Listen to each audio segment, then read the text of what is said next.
Okay, hello everybody again. Hope you all had time to take a break, a coffee, and walk a little. And if main people relate to block 2 is here, I would like to start with this one, which is based on towards to new bioenergy policies and uses. And we have, I believe, very interesting presentations as well. We would start with Harald Mauser. He's European Forest Institute representative in liaison in Brussels. And he will tell us about forest biomass and EU policies. So looking forward to this presentation. I believe there will be a video and perhaps Harald is available for questions later. So please, you may play this video. Thank you.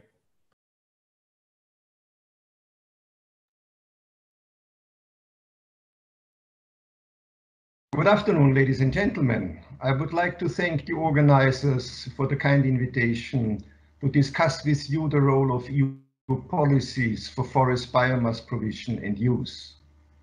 Europe has seen a large expansion of forest biomass since the Second World War. This is unique as no other world region has had such a development. In Europe, not only the volume of the resource increased, but also forest characteristics relevant for nature conservation changed. Today we have more mixed and structured forests with a higher amount of deadwood and a rising share of natural regeneration. This growing forest resource enabled the European wood processing industries to become a global leader in production and innovation. Also, the global share of EU28 forests in 2015 was only 4% of the world forest area. This region produces 42% of the global value of forest exports. And that has major impacts on economic prosperity and employment in the European Union, in particular in rural regions. But it also contributes crucially to the trade balance of some member states. With the increased biomass production and resource, the forest-based sector also built up a major carbon sink in the European Union. No other sector contributed to climate change mitigation in such a way. Imagine how much bigger the greenhouse gas emission reduction challenge would be for the EU today without this increase of forest carbon pool in the past. This increase did not happen for reasons of climate protection, but for the economic reasons to establish a future harvesting potential. But storing carbon in ecosystem is not the only contribution of forest biomass to mitigating greenhouse gas emissions. According to an assessment presented in 2017 by the Joint Research Center, forests and the use of wood compensate for about 16% of the annual greenhouse gas emissions of the European Union. A recent study presented by CEPI puts this compensation rate for 2018 at even 20%. And this total mitigation impact is the result of a combination of different avenues of carbon sequestration, stocks, and substitution effects, the so-called 3S approach. We need a balanced mix of all climate change mitigation options forest biomass offers, a mix that has to be adapted to local and regional circumstances. But it seems that new EU policies in the making do not strive for such a balance, but rather promote only the carbon sink in forests. However, such an approach is not free of risks. We observe different trends in the EU regions regarding main disturbances affecting forests. In summary, damage from forest disturbances is expected to increase in the future. And this is relevant not only for forest management and industry, but also for climate policy regarding the option of more carbon storage in forest ecosystems. There are strong indications that such strategies are not free of risks and therefore possibly become less successful. Based on the development started in the past, today we have a still growing forest resource. There are regional differences in the utilization rate, but also in the productivity of our forests. There are signs that the rapid forest growth we have seen in the past may reach saturation or even can start decreasing in some regions. On the other hand, we can still increase forest productivity by simply applying in many regions the state-of-the-art silvicultural practices and adapted forest management approaches.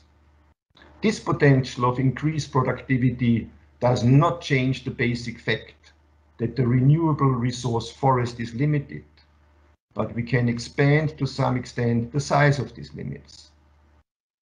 Forest biomass could become a major feedstock for the circular bioeconomy with the benefit that it does not compete with food and feed uses. To be fit for the future, the sector is increasing its investments in innovation in forest management and wood processing. And a growing number of European regions is designing and implementing new bioeconomy strategies with a stronger role of their forest-based sectors.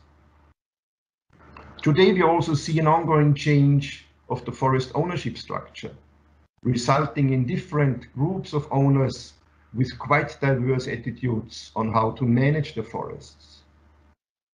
We are also witnessing a structural change in the wood processing industries and in global wood product markets. These include changes in production and consumption capacities, but also the diversification of wood-based products. For example, coming from the new bioproduct mills the European pulp and paper industry has established. The more diverse group of forest owners and the changing industries are confronted with additional and sometimes conflicting societal requests on forests that come atop and in addition to already existing interests that guided forest management and policy so far. And we see a growing impact of disturbances of different types. Therefore, the outlook for forest biomass production and use in the European Union reveals many uncertainties and contradicting developments. On the one hand, demand for materials will grow at global level. In addition to this volume aspect, climate change mitigation will need more material substitution. Therefore, a growing share of the increasing demand has to be met by renewable biomaterials that are sustainably sourced and avoid the further introduction of fossil carbon to the biogenic carbon cycle. The ongoing market changes will continue with effects on the global flow of wood and wood products. But it is still an open question what that will mean in concrete for the forest-based sector in the European Union. The impacts of climate change will affect forest biomass production, but it is not trivial to draw clear conclusions on the climate change impacts on forest productivity and disturbance regimes. Forest biomass production in Europe is likely to change, but the location, the amount, and partly even the direction of this change is unclear due to the existing uncertainties and because of the diversity of regional forest conditions. On the other hand, we can observe a paradigm shift in relevant EU policies regarding the role of forests and their management by referring to the so-called climate and biodiversity emergencies. This paradigm shift leads to the basic question what the future social license to operate will be for forestry and industries to provide and process forest biomass, and how that license is expressed in relevant EU policies. These policies establish a rather complex and fragmented environment at EU's level. It is shaped by a broad range of legislation and policy initiatives that are more or less linked to the forest-based sector. And each of these initiatives has a specific view on forests and specific requests on the sector.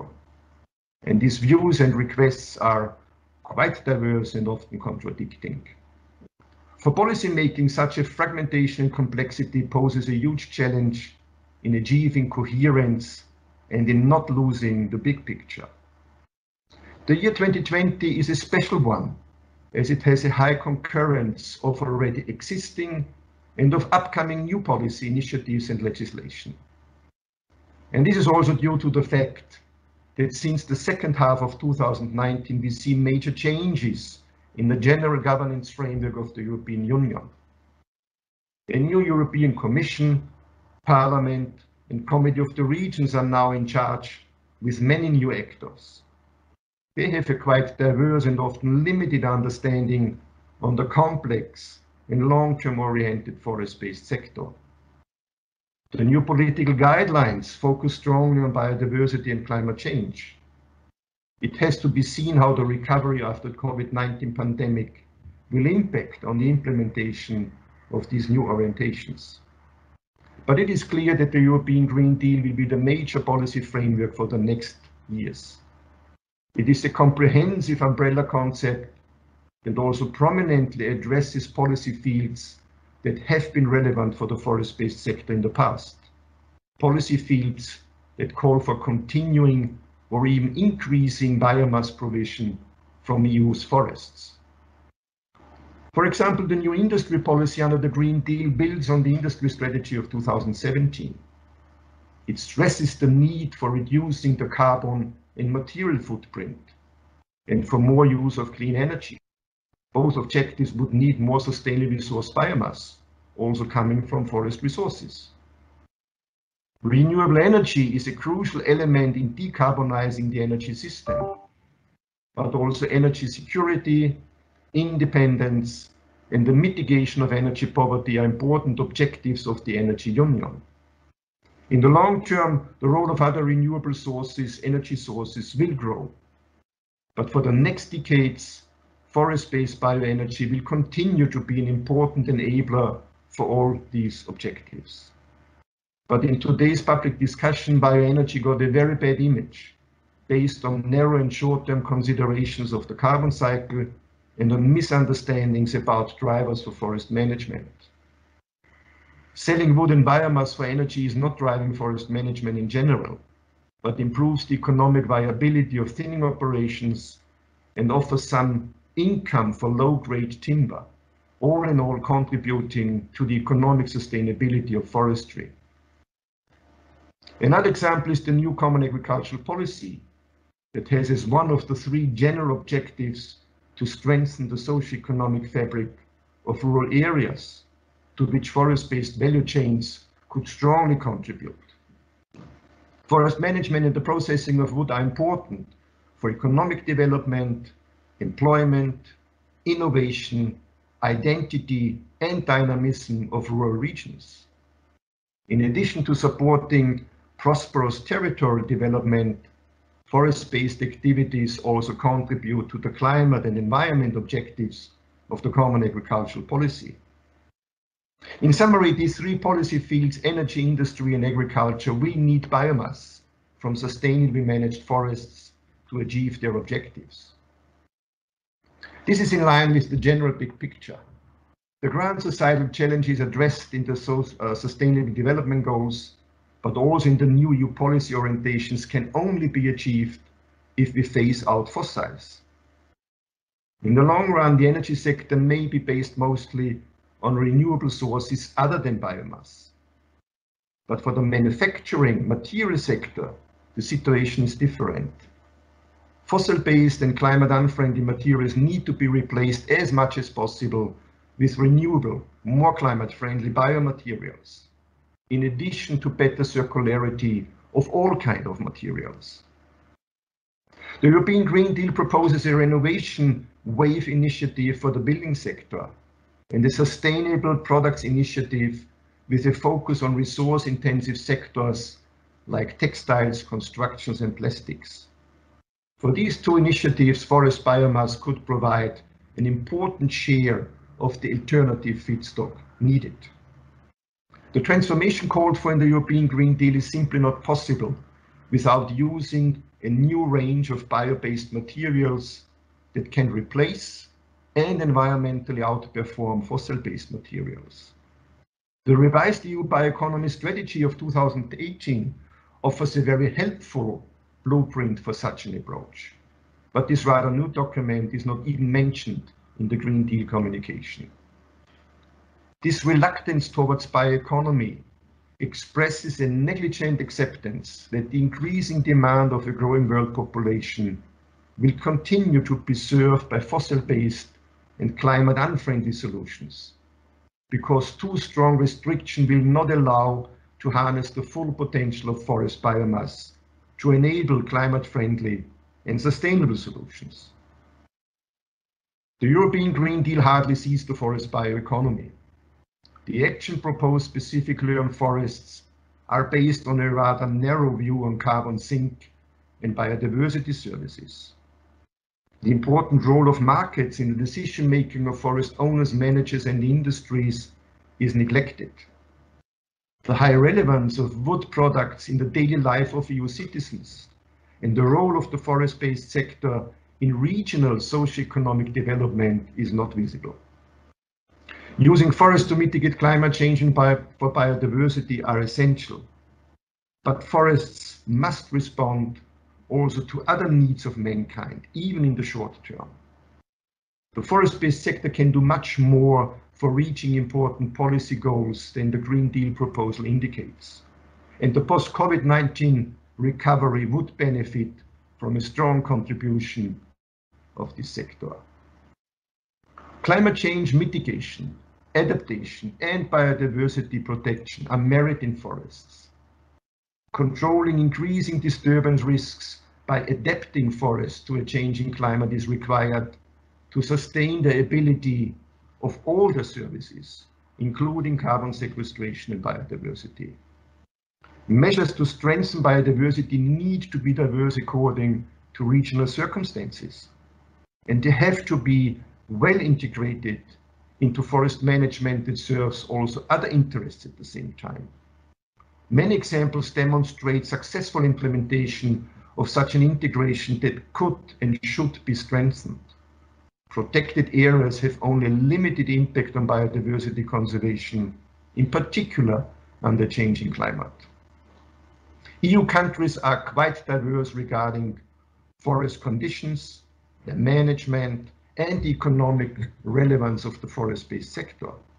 For those member states and regions with already high forest coverage and a long tradition in forestry that includes mandatory regeneration, the priorities in the Green Deal on afforestation and reforestation are not that attractive. The forest-based sector will need more activities and investments to be able to contribute strongly to the ongoing transition to a more climate-friendly and sustainable society. The actors in the forest-based sectors will need economic incentives to engage and to invest. It is unrealistic to expect that the taxpayers will cover all the cost.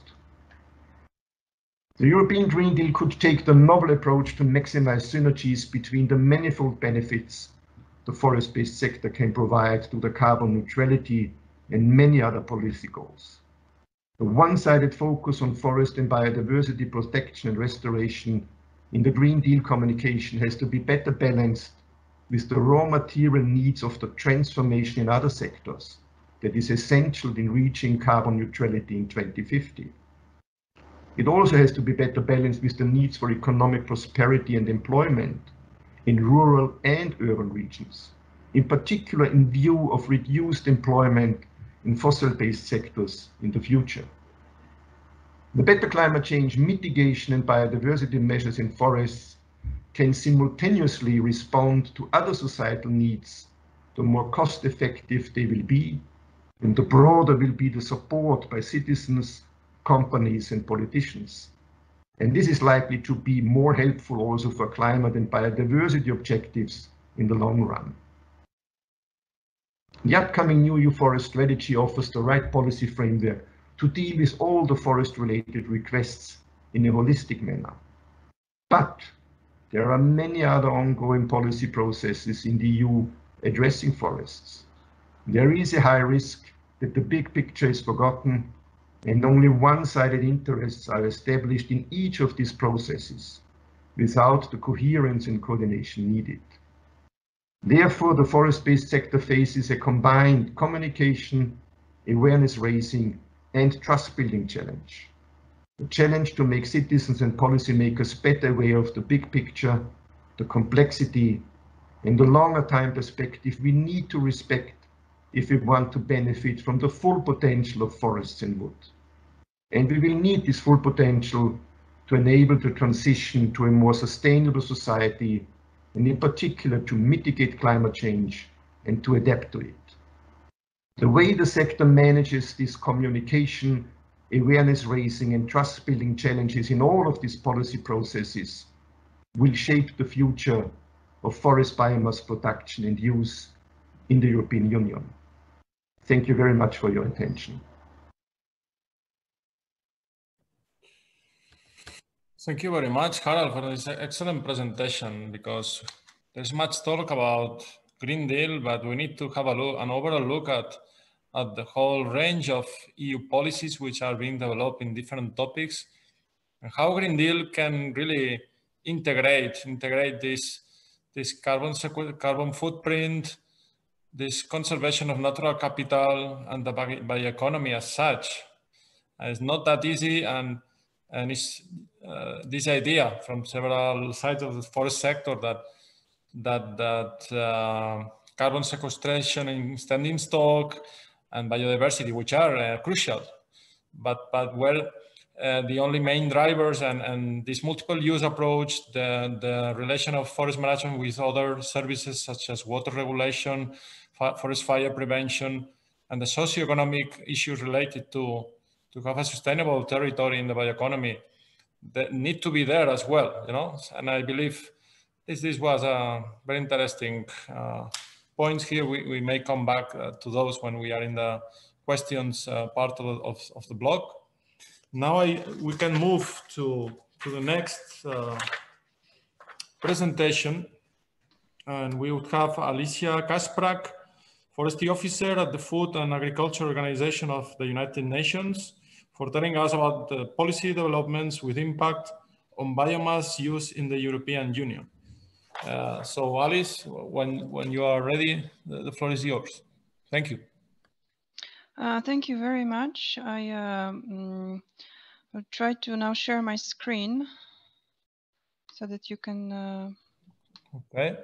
see my presentation, and please kindly confirm because I'm it's live, fine. so we can see. What you will need is perhaps to maximize the screen if you want, but we can see it.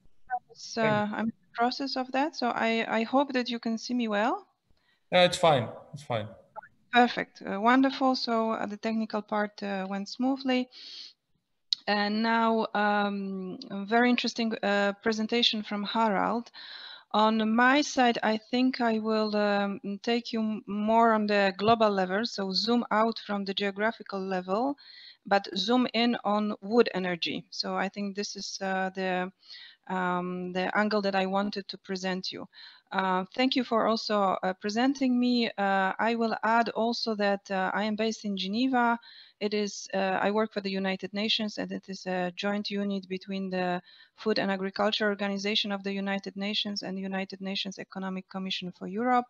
I have seen that we have very diverse participants today, and I'm not sure if all of you are familiar with what we do in Geneva, so I decided to include also a short part on what we on our work in Geneva, what we do in relation to biomass and in general in my presentation.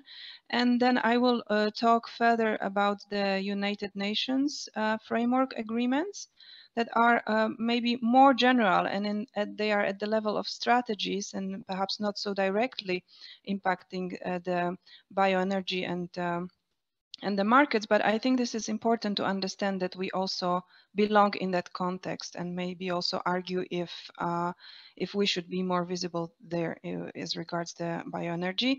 And then in the last part of my presentation, I will also give some examples of other public policy and regulatory instruments.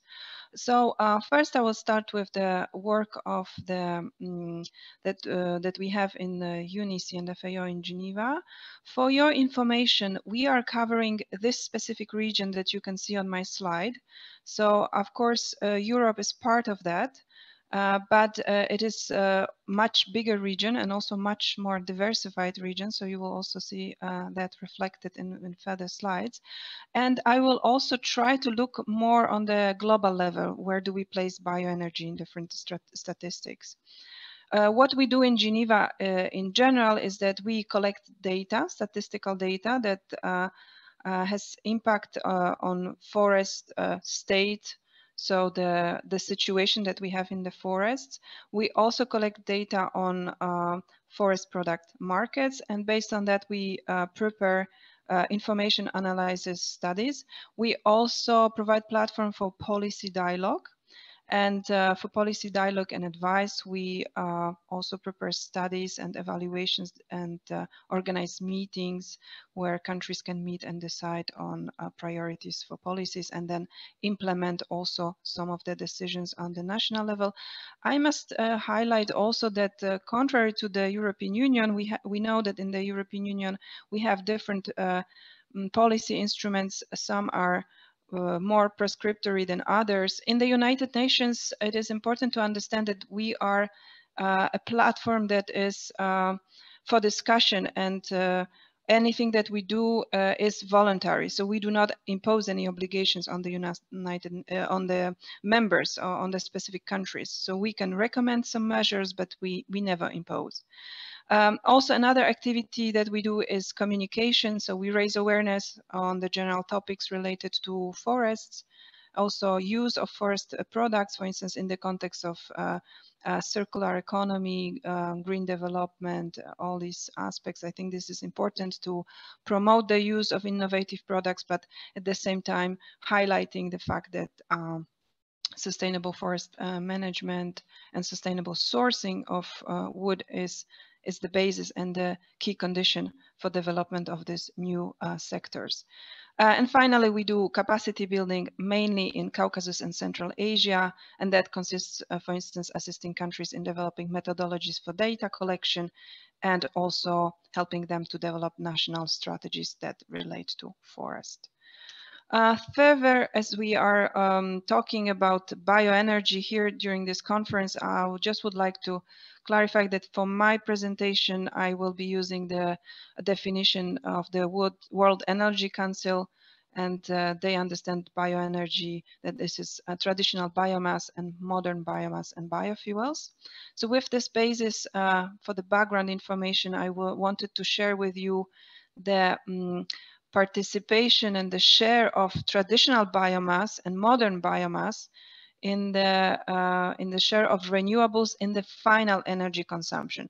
So here you have the how each of the renewables contribute to the final energy consumption, and then here you can see that traditional biomass and modern biomass are ahead of other renewables. And I think this is very important to understand as we talk the global context, and also as I will be looking at these global strategies to ensure and make an effort as a community that work with bioenergy and biomass to ensure that we are more visible in these fora, also to discuss the issues that are important to us. So these are the statistics at the global level, and what is interesting is to look, of course, how this is distributed among different regions in the world. And you can see, not surprisingly, that in Africa and Asia Pacific countries, so most of the developing countries, the biggest share is traditional biomass. However, if you look at Europe, North America, and Central Asia, so precisely the region that we cover in our work in Geneva, you see the modern biomass has the biggest share. So this is interesting to have for the context as I will be developing further during my presentation. Now, if you look closely on the work of UNECE and FAO in Geneva, so out of this bioenergy, then we zoom out into biomass, and then now we go into wood energy. So wood energy is a specific part of this biomass. So what we do in Geneva is that we aim to provide a connection between the forest management and also energy sectors. I think this is very important because at the international level, at the level of strategies, we see that there is a disconnection, that there is a work in silos, and it is often, it seems very obvious conclusion, but it's still unfortunately in place, and it's a major obstacle for effective policies in these areas. So what do? We provide insights. So as I mentioned, data collection and assessment. And in the left down corner, you can see, I don't mean to develop on that, but this is one of the outputs that we have. This is the country profile. an example of a country profile when you can see different sources of wood energy and different uses of wood energy, and you can see what is the profile of this country, how the energy is sourced and used. And we provide this information on our website based on the data that we collect. And then we also create impact with knowledge sharing based on the data that we collect. We don't only present raw data on our website, but we also have publications. One example is Forest Products Annual Market Review. This is a recurrent annual publication where there is a chapter dedicated to wood energy, so you can see the latest information regarding the market trends in wood energy. And recently, 2 years ago, we issued a first overview of the wood energy market more thoroughly based on the data that we collect in our region. So it is a publication that is dedicated and very thorough on the wood energy markets in our region. And as I mentioned before, we also do capacity building that is related to data collection.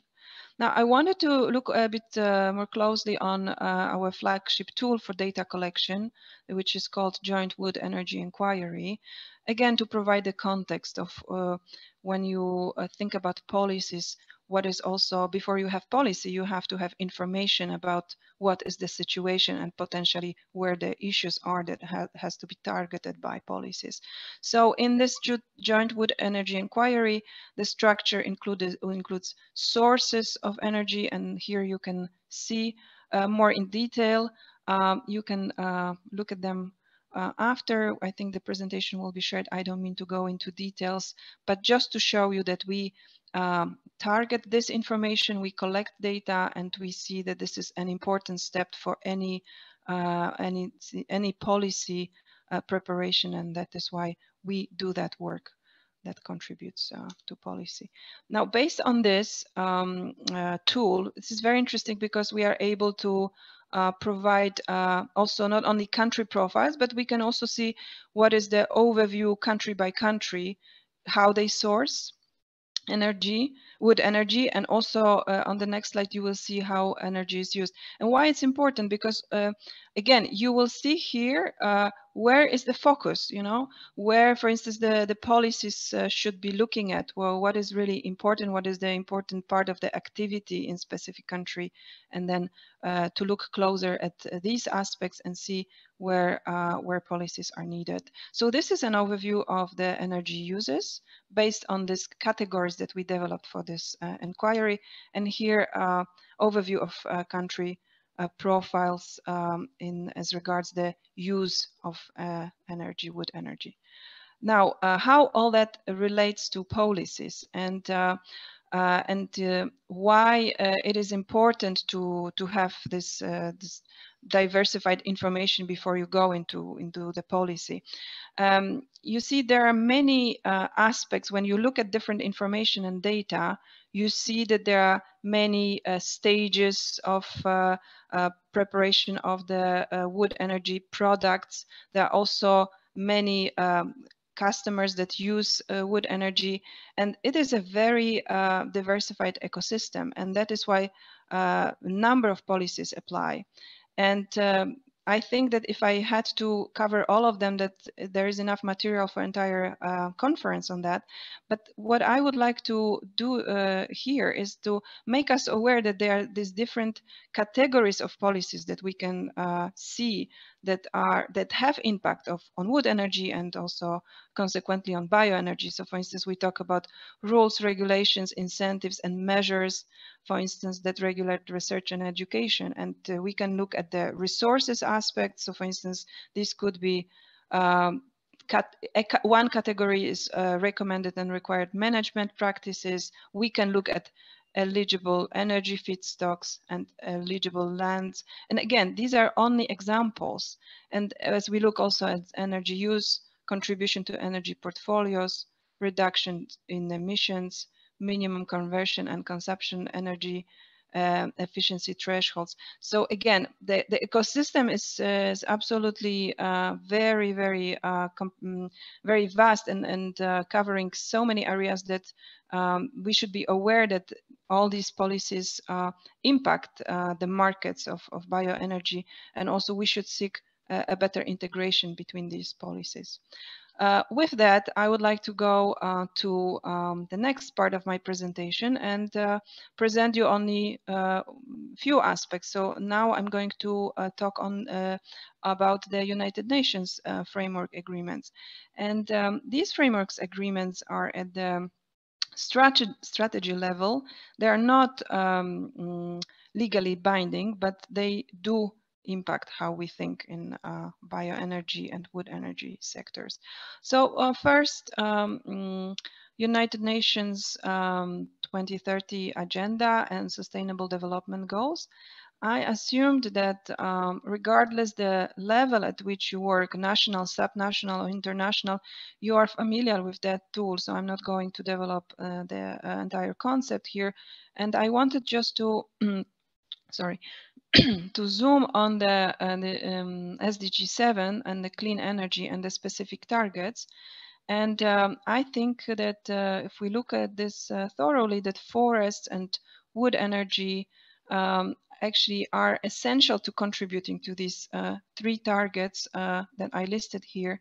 That means universal access to affordable, reliable, and modern energy services, which is particularly visible in developing countries, and this primary, this basic biomass and that we could see in the statistics that I showed, that how big role it plays in the energy consumption share, and also increased share of renewable energy in the global energy mix. Again, you could see that both traditional and also modern biomass are at the front of the share of use of renewables. So this is not something to be neglected at the global scale.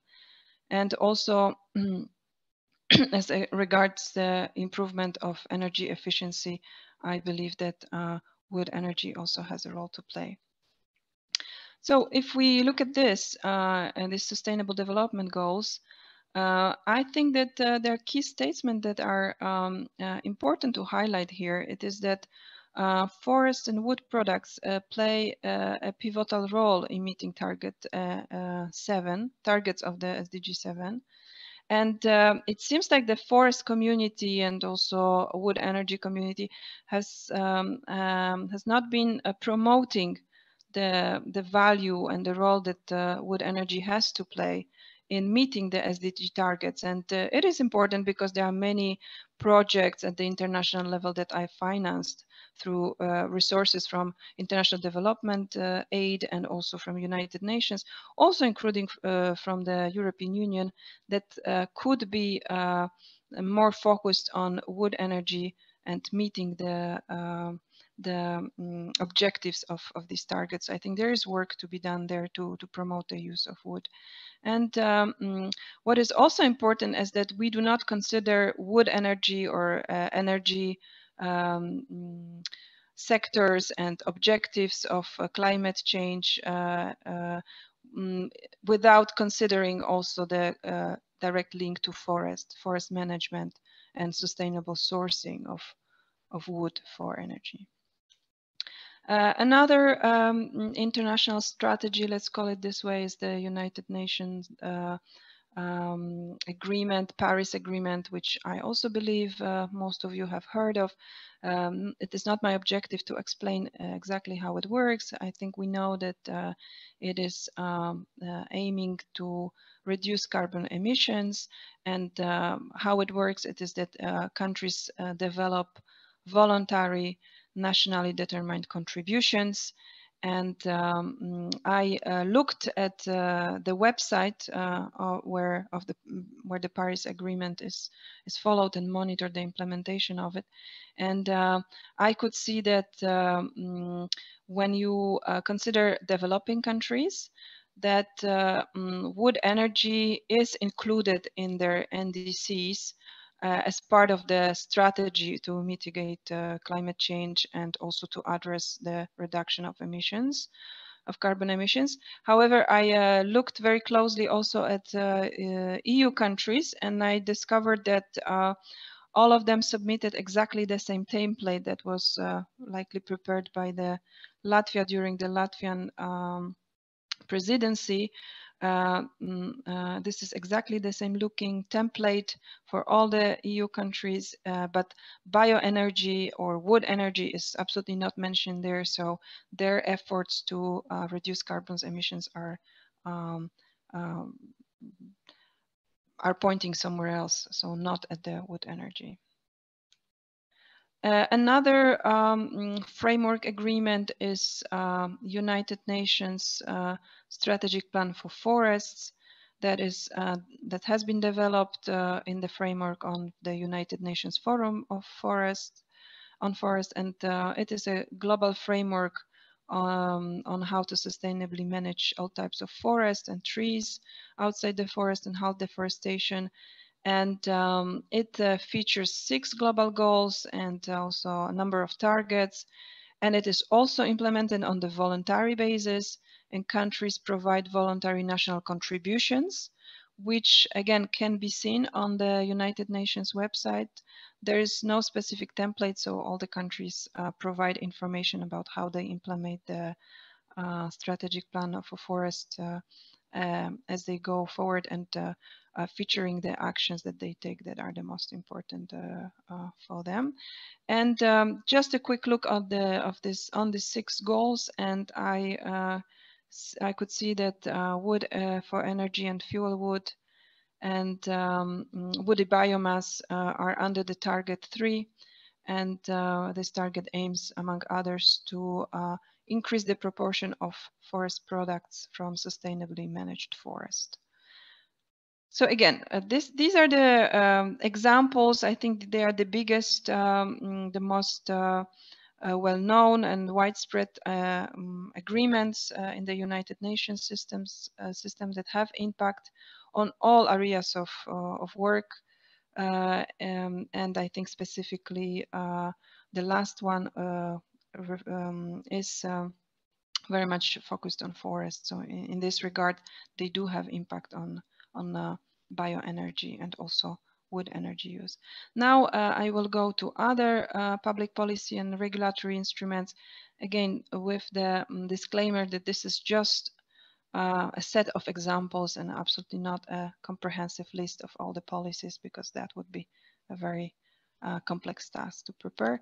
I wanted to look at the trade-related public policy instruments, and here I looked at the FLEGT, so Forest Law Enforcement, Governance and Trade. I provided here the latest information that I could find from August 2020. So the FLEGT countries account for 80% of the EU tropical timber imports. 15 tropical countries are negotiating or implementing the voluntary partnerships agreements right now. Those who ratified are Cameroon, Central African Republic, Ghana, Liberia, the Republic of Congo, Indonesia, and Vietnam. Being negotiated, Cote d'Ivoire, the Democratic Republic of Congo, Laos, Guyana, and Honduras. And for 2 countries, the negotiations are on hold. I understand that this concerns the trade regulations not only for wood for bioenergy, but in general. But of course, it has an impact on wood energy markets. For instance, Vietnam is according to our data, was the 3rd biggest exporter of wood pellets, and certainly most of them come to the European Union market. So it's interesting also to look at these regulations. Also in the category of trade-related regulations, recently I would say agreed, because it's still under the adoption by different member states. I think yesterday Poland adopted. I'm Polish, so I followed the parliament discussion on that. The agreement with Canada, and which aims to removing 98% of existing tariffs And I looked at this agreement and I could see that some of the Canadian provinces made reservations as regards trading the material that is coming from forest, but I didn't see any reservations that impact the trade of pellets. It is only about the, let's say, virgin material from forest, but not transformed wood-based products such as pellets. And of course, there's Brexit, and I'm not an expert on Brexit, and I think information is scarce. I think those of you who work closely with Great Britain, I think you may have more information, more detailed information. But I think it was very interesting for me to look at the what is the context, how the context is changing because of Brexit. So we know that there's going to be an impact on FLEGT. For the moment, I do not have more information. I was not able to find, but I know that there will be separate regulations as regards trade with Britain for these FLEGT countries that signed agreements with the European Union. And there is also United Kingdom timber regulation that was already introduced in 2018 to align with EU timber regulation. And finally, I also looked at the website of the Department of Agriculture, Environment and Rural Affairs.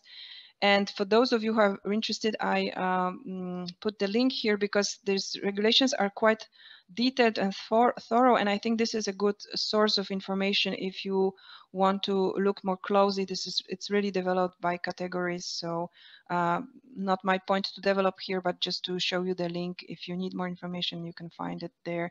But certainly this Brexit will impact also how we deal with bioenergy and wood energy markets in the future in our trade relations. Now, I wanted to look also on the woody biomass certification, also an important element of regulations, a category probably very much known by you already, the EN+. Again, I gathered some statistics from August 2020, some from before. So for the moment, 1,021 certified companies belong to this scheme. 13 million tons are of estimated production, and 45 countries are certified globally, and 70% of European pellets heating market is also certified with this standard. Another one is woody biomass certification, is also global, although less countries are involved, and you can see here which countries are part of that. It recognizes FSC and PFC and focuses more on additional standards and specifications for biomass producers as regards biomass trade. And I have information 2017, 46% of the EU pellet market consumption was certified. In 2018, already 65, so gaining ground as well. And finally, some conclusions to my presentation. I recognize that, as I say, these are framework regulations and do not specifically link to our markets, but I think this is important to understand that they also exist and how also we could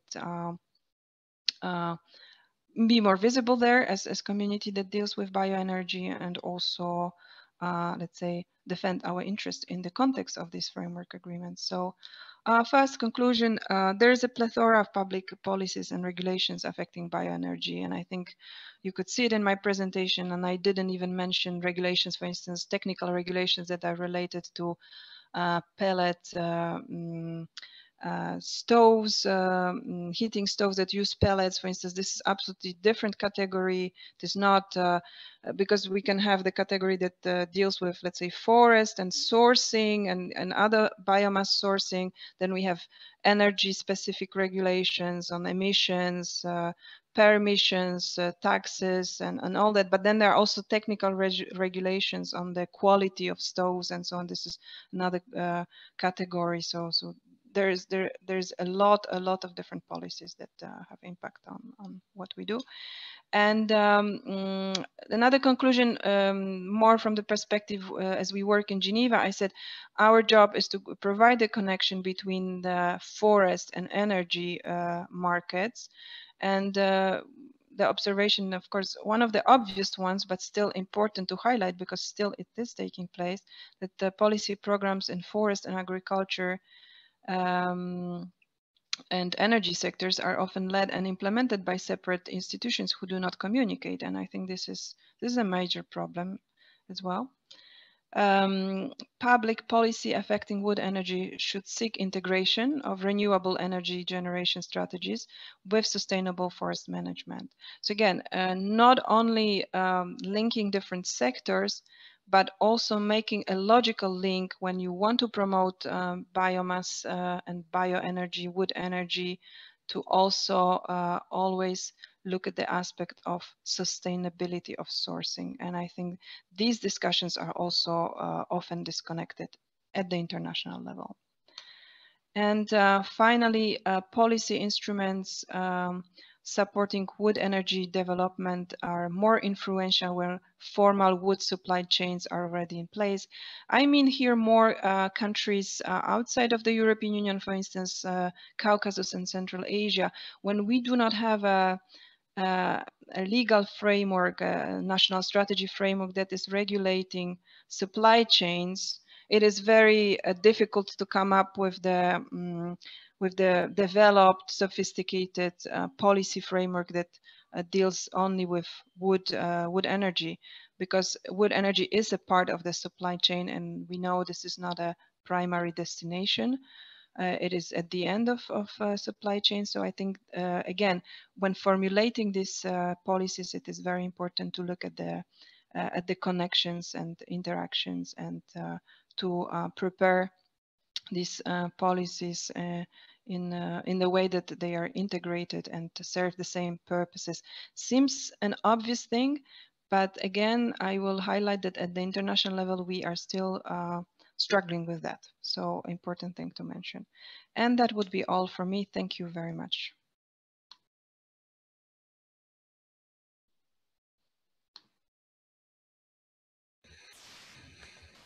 Thank you very much, Alicia, for this impressive presentation. And I think it's also very interesting to look beyond Europe as well, you know, and these United Nations, FAO frameworks, and also the summit in Paris 2015, and so on. And there's a big challenge with the coordination of these policies. Perhaps we may go back to that later. Okay, so next we should move on again to the very relevant nowadays Green Deal topic. With us, we have Julia Kantian, Policy Director of Bioenergy Europe, and she may tell us about the EU Green Deal challenges and opportunities for the bioenergy sector. I think that may have very interesting links as well with, for example, not only the previous presentation, but the presentation by Harald before. So please go ahead, the floor is yours. Thank you.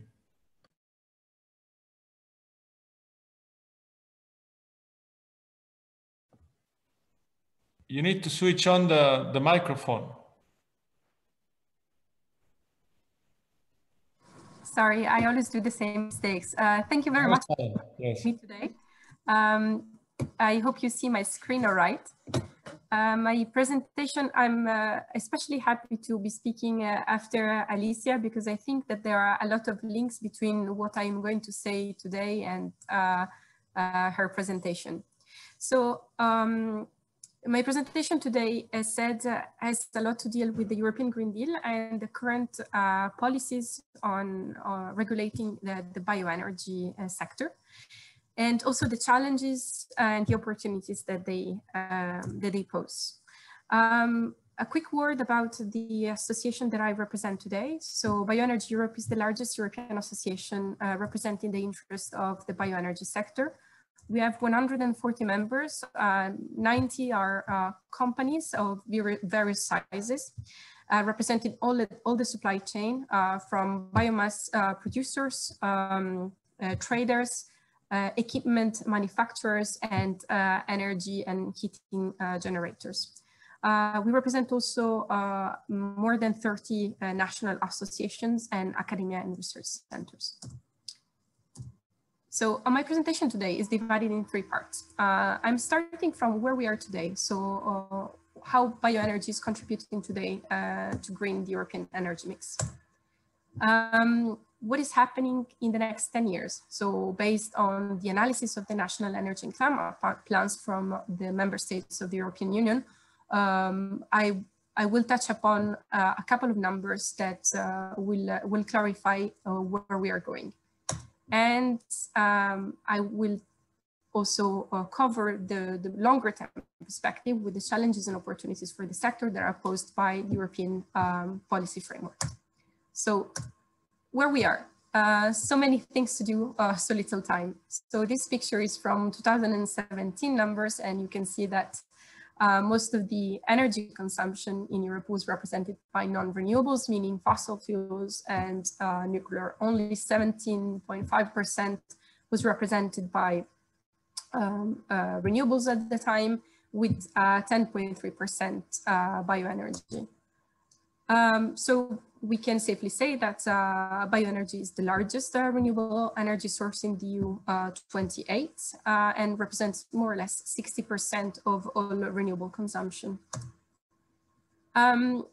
It's also nice to have a look at the single member states, and we can see there that the contribution of biomass in the final renewable energy consumption in 2017 was quite substantial, and more than 50% for most of the countries. There are a couple of options, but not too many. When we talk about biomass, especially in Europe, and especially at this time, it is true that there is a lot of attention on the imports from third countries, but we need to remind ourselves that bioenergy is mainly an indigenous energy source. And when we look at the rate of dependency that Europe has on fossil fuel, we realize what is the difference. So for biomass, we are 4.6% dependent on third countries. For petroleum and other products, 93%, 44% for solid fossil fuels, so for coal, and 74% on gas. Just a quick word on how the bioenergy sector is actually contributing to sustainable growth and green jobs in Europe. So in 2017, the bioenergy sector generated collectively more than 700,000 indirect jobs and a turnover of 60.6 billion. So this means roughly 40% of the turnover of the renewable energies in Europe is represented by the one of the bioenergy sector. And when we look at the jobs, 49% of green jobs in renewables are actually in the bioenergy sector. It's also interesting to see that if we are considering the European landscape, there are around 50,000 business units that are working on bioenergy today, and 74% of the equipment that we use for generating bioenergy is actually produced in Europe. This is a quite important data, because when we look at green energy sources at the moment, this is not always the case. There are markets that are growing a lot in terms of equipment supplying. So if we look, for example, at Far East Asia, this is really the case. This is just a quick picture that gives you an idea of how bioenergy is a sector, and biomass in general is a sector that can really work very well in synergy with other forest-based industry. In the graph here, you see in the black slope the growth of the bioenergy sector, whereas the green portion is representing the wood removals for wood fuel, while the orange one is industrial run wood for non-energy usage. What you will notice that while the bioenergy sector has grown quite a lot in the last 20 years, 15 in the image, the percentage of removal for wood fuel haven't grown quite at the same rate. And this means that there are a lot of growing synergies between different sectors in the forest-based industries. I'm passing now to other numbers, and we are approaching now the generally policy content. I think it's important to have a look at what the member states are forecasting for the next 10 years in terms of renewable consumption and especially bioenergy consumption. So 2020 is really a turning point in terms of targets for greenhouse gas emission savings from renewables and for everything that deals with climate and energy in general. With the European Green Deal, we see that the focus is really on reaching carbon neutrality by 2050. This is a very challenging task, and all the way that we produce, we consume, and of course we generate energy needs to change. 2020 is a turning point because it's a point of arrival of the previous climate and energy planning and strategy for the European Union. We needed by this year to reach 20% of greenhouse gas emission savings, 20% of less energy consumption, and 20% in terms of energy efficiency improvement. We're on track, not maybe because we were too ambitious, but probably because there was a bit of an underestimation of the capacity of the system to adapt. We're not quite there for energy efficiency.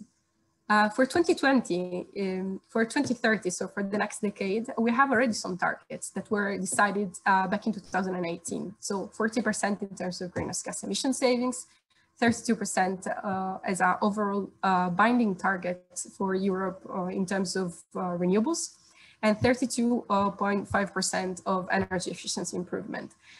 But with the new Green Deal, things are changing pretty fast. So we know that during the transition from 2030 to 2050, there will be a lot of efforts, but also we will probably need to readjust our targets, our midterm targets, so the ones for 2030. And just yesterday, during the State of the Union address, Ursula von der Leyen explained that the target might change. Just 30 minutes ago, the European Commission published their 2030 climate target plan. And so we are looking at a big review of the policy files that we have right now. And we're looking at at least 55% greenhouse gas emission, 40% probably of renewables, and 40% energy efficiency improvement. So let's see what is in the plan for the member states for the next 10 years. In the slides here, you see the comparison of the 2030 renewable energy objectives with what was to be achieved in 2020, so by the end of this year. You will notice for certain that there are certain countries that are a bit more ambitious than others. So among the top performers, we have, at least on paper, we have Denmark, Lithuania, and Sweden, which are committing to increase their renewable energy consumption, respectively, by 24 percentage point, 22 and 18. There are other countries that are doing a bit, well, they have a bit less ambitious objectives and probably falling short, Slovenia, Malta, Slovakia, and Belgium. We need to take into consideration, though, that there are specific needs, different starting point, and different natural resources and willingness also to change the composition of the energy mix. In the slides here instead, I wanted just to have a close-up on the heating and cooling sector, because actually this represents the large majority of the consumption of bioenergy. So it's really a core sector for us. When we look at the comparison between the 2030 objective for renewable energy with one of the provisions that is actually in the Renewable Energy Directive, so that the member states need to increase by 1.3 percentage points yearly the renewables in the heating and cooling sector, we realize that member states haven't really followed this kind of prescription when looking at their next 10 years. And so most of the member states have decided a heating and cooling target for renewables that is actually lower than the increment that was strongly advised by the European Commission in the Renewable Energy Directive. So we can do much better than this. In general, when we look at 2030, we realize that bioenergy remains the main overall renewable energy source for heating and cooling in particular. And this will stay as a percentage near or above 50%. There is still an increase for the bioenergy sector, both in the heating and cooling sector and in the electricity generation. But of course, it's a relatively smaller increase if we consider the past 10 years. And now I'm getting to policy. So what is happening in the European arena now and that will impact the development in the bioenergy industry for the next years. You're probably all familiar with the slide, and this was presented by the President of the European Commission at the end of last year, and is an overview of what are the different initiatives and legislation that the European Green Deal will actually impact. And these are the ones that will directly impact our sector. So as Alicia was mentioning before, it is true that there is a plethora of different regulation and legislation that directly or indirectly impact the bioenergy and the wood energy in general. So on the right-hand side, you see the ones that are on the supply side. So for example, the Common Agricultural Policy. On the top part of the screen, there are the ones that have mostly to do with the environment. So the biodiversity strategy that came out some months ago, the new Circular Economy Action Plan, and the Clean Air Action Plan. On the left part of the screen instead, you see the ones that are genuinely energetic, we would say. So the revision of the 2030 climate targets, but also the revision of all the energy legislation, including the revision of the Energy Taxation Directive. On the bottom part of the screen, you will see where the money for this kind of transition will come from. So on one side, the private finance with the sustainable finance and taxonomy, and on the other side, the public, so the just transition and the idea that nobody should be excluded from this transition. So what do we think about climate neutrality by 2050? For sure, it's a very difficult objective to achieve, but we can get there if the policies that are decided in these years are the right ones. And we know that bioenergy will be also key to achieve carbon neutrality by 2050. So we are absolutely in favor of a higher greenhouse gas emissions target, minus 55% by 2030. We need also to increase the renewable energy target by 2030 if we want to get there. And we need to tackle those sectors that are a bit left behind. So transport and the heating and cooling, which has decarbonized at a lower rate compared to the electricity one. Finally, also with an increase of specific renewable energy heating and cooling targets would really help to get there. So how has bioenergy contributed? Well, already in 2017, we calculated that thanks to the bioenergy sector, 7% of the greenhouse gas emissions in the European Union were due to the use of bioenergy. And this corresponds roughly to the yearly emission of a state like Spain. Now I'm going into what happened today. So half an hour ago, the 2030 climate target plans was published by the European Commission. This communication lays down the strategy to change all those climate and energy targets for 2030. So for bioenergy,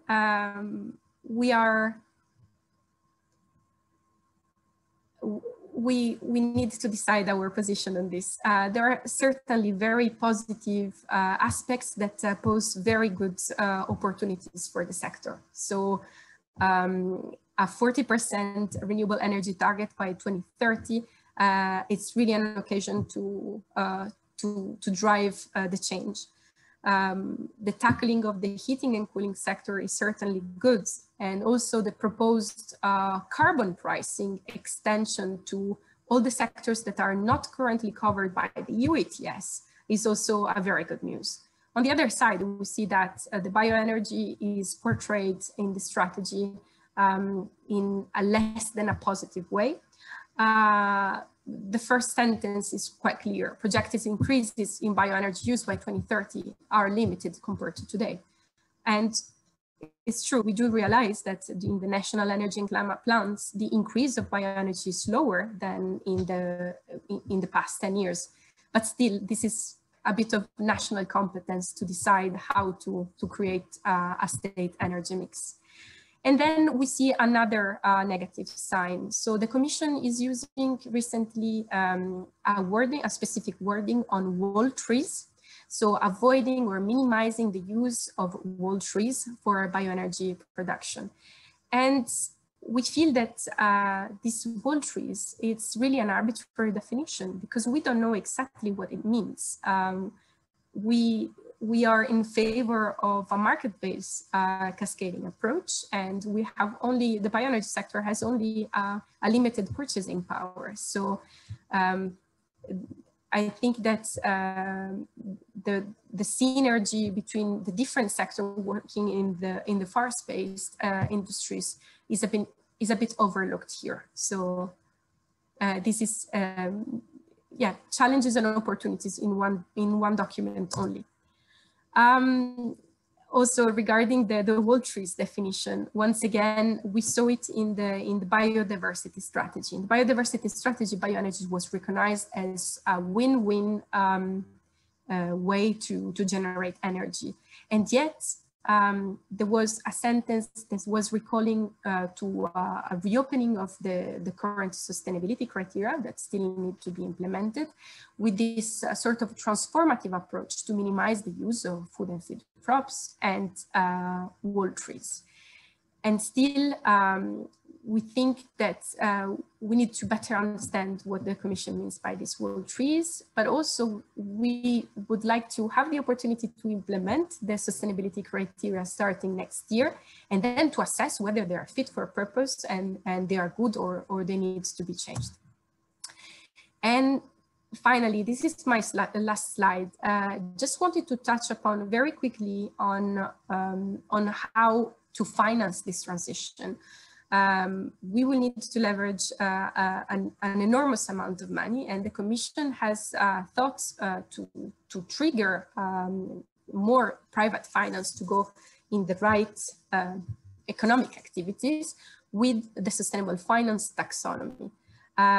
And the objective is really welcomed by our industry. But we see that while the criteria are being decided upon in these months, there might be some challenges on the horizons because the sustainability criteria in the technical expert group report, which is actually informing the policy decisions on the sustainable finance, are not fully aligned with the rest of legislation. So here we see really the clash, and we see a bit of a divide between what are the sustainable criteria in the Renewable Energy Directive and the ones that are being formulated under the sustainable finance. So we're really calling for overall coherence in order to be able to keep on investing and working to green the European energy mix. And with this, I finish my presentation, and I will be happy afterwards to answer to any questions. Hey, thank you very much. Again, very, very interesting presentation, which together with the two previous ones makes a nice pack, a nice haul of information on the policies that the bioenergy, biomass, forest biomass level, and how can we implement them. Let us go for next talk. In this case, Christoph Viehmeter, General Manager of the Austrian Biomass Association. He will talk to us about bioenergy, byproduct, and game changer. From what I know, I remember in the sector in Austria, there we have another example of an advanced implementation of bioenergy, biomass, forest biomass bioenergy case. So let us listen. The floor is yours. Thank you. Okay, thank you. I also want to try to share my presentation.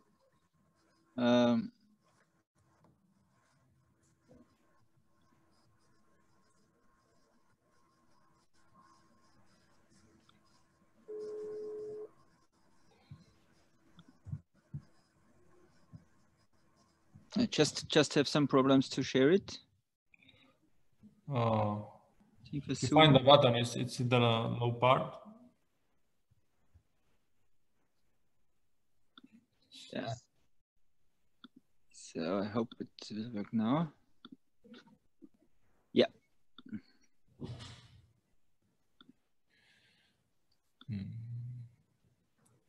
Okay. So it's here. There it is. Yeah. Thank you. So thank you for the introduction. As you know, my name is Christoph Viehmeter, and I'm working for the Austrian Biomass Association. And Austria did a lot in the sector of bioenergy in the last 20 years, and I think we got a lot of experience in the regional development for bioenergy. And my topic today is bioenergy, a byproduct and game changer. And I want to focus on 3 main points. And the first one is bioenergy can be the #1 in the energy sector, but it will still be a byproduct of forestry and of agriculture. And we can create really a lot of benefits for the energy system, for CO2 savings, and also for the regional development. So I think it's always good to have a focus on what kind of fuel that we have. And I always show these pictures. This is just some fuel wood out of my garden. And it's easy to say it's 1 kilogram of solid sunlight, and you can buy it for 20 cents per kilogram in Austria. This is the price if you're a private person and you buy it by a farmer. It's homegrown during 6 months on less than 1 square meter of sustainable managed forest. Here we have good areas and good growing places here nearly in Vienna. You see I'm sitting near Vienna, near the city, and I'm directly in the woods, and this is also my fuel wood, and it's grown about 500 meters away from here. I bought it from my neighbor, and it also stores about 2 kilograms of CO2. And normally if you discuss about fuel wood, you always think that the wood is, or the CO2 in the wood is in the air in a quite short time, but no, it isn't. For example, the fuel wood, we store it 2 years, and after that we start to burn it. We have a lot of existing good technologies in the heating sector. We can replace with 1 kilogram of wood, we can replace half a liter of heating oil or half a cubic meter of fossil gas, or 1 kilogram of coal. But now we see also new installations, and we will start to go in the mobility sector and also in the gas sector. So for the mobility, we can produce a quarter of a liter of diesel out of 1 kilogram of wood. So these are just to get a little picture of our fuel. I think that if we speak about potentials, if we talk about opportunities, we have to take a look on the energy sector at it all, and on the dependency we have in the energy sector. You see here some bars in million of tons of oil equivalent, and you see our dependency in these bars. This is the statistic of the European energy statistic and the primary energy production. You see the first bar is the petroleum and products, and we are dependent for the European Union in the European Union with about 93%, and we can only produce really a small amount of oil within our borders. And this also looks like it's nearly the same in the natural gas area. It's a little bit better in the coal area. But if we take a look on biomass, we produce most of the biomass within our borders. We have also some trade, and we think it is a good idea to have some trade, also for security reasons. And you also see in these bars, if you look on the in the inland production of fuels, biomass is still the #1 in the European Union.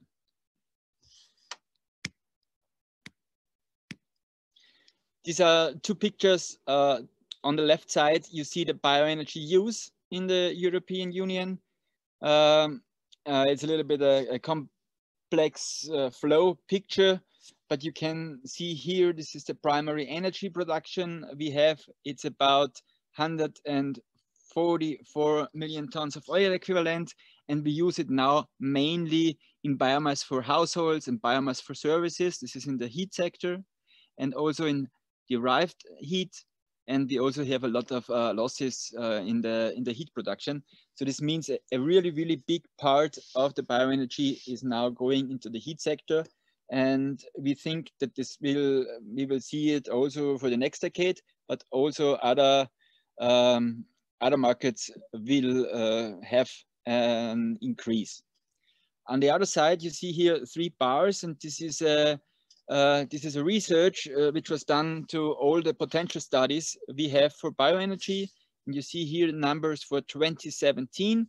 And it means you see we have forest biomass. This is the main source now for bioenergy. We have also some organic waste and agricultural biomass. And the other 2 bars here that you see, this is a minimum potentials and these are maximum potentials.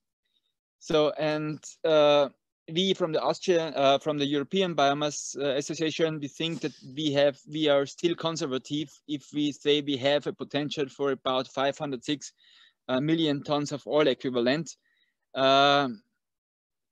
to plan this for the next years. And just to have a comparison, the primary energy use is 1,160 million ton oil equivalent.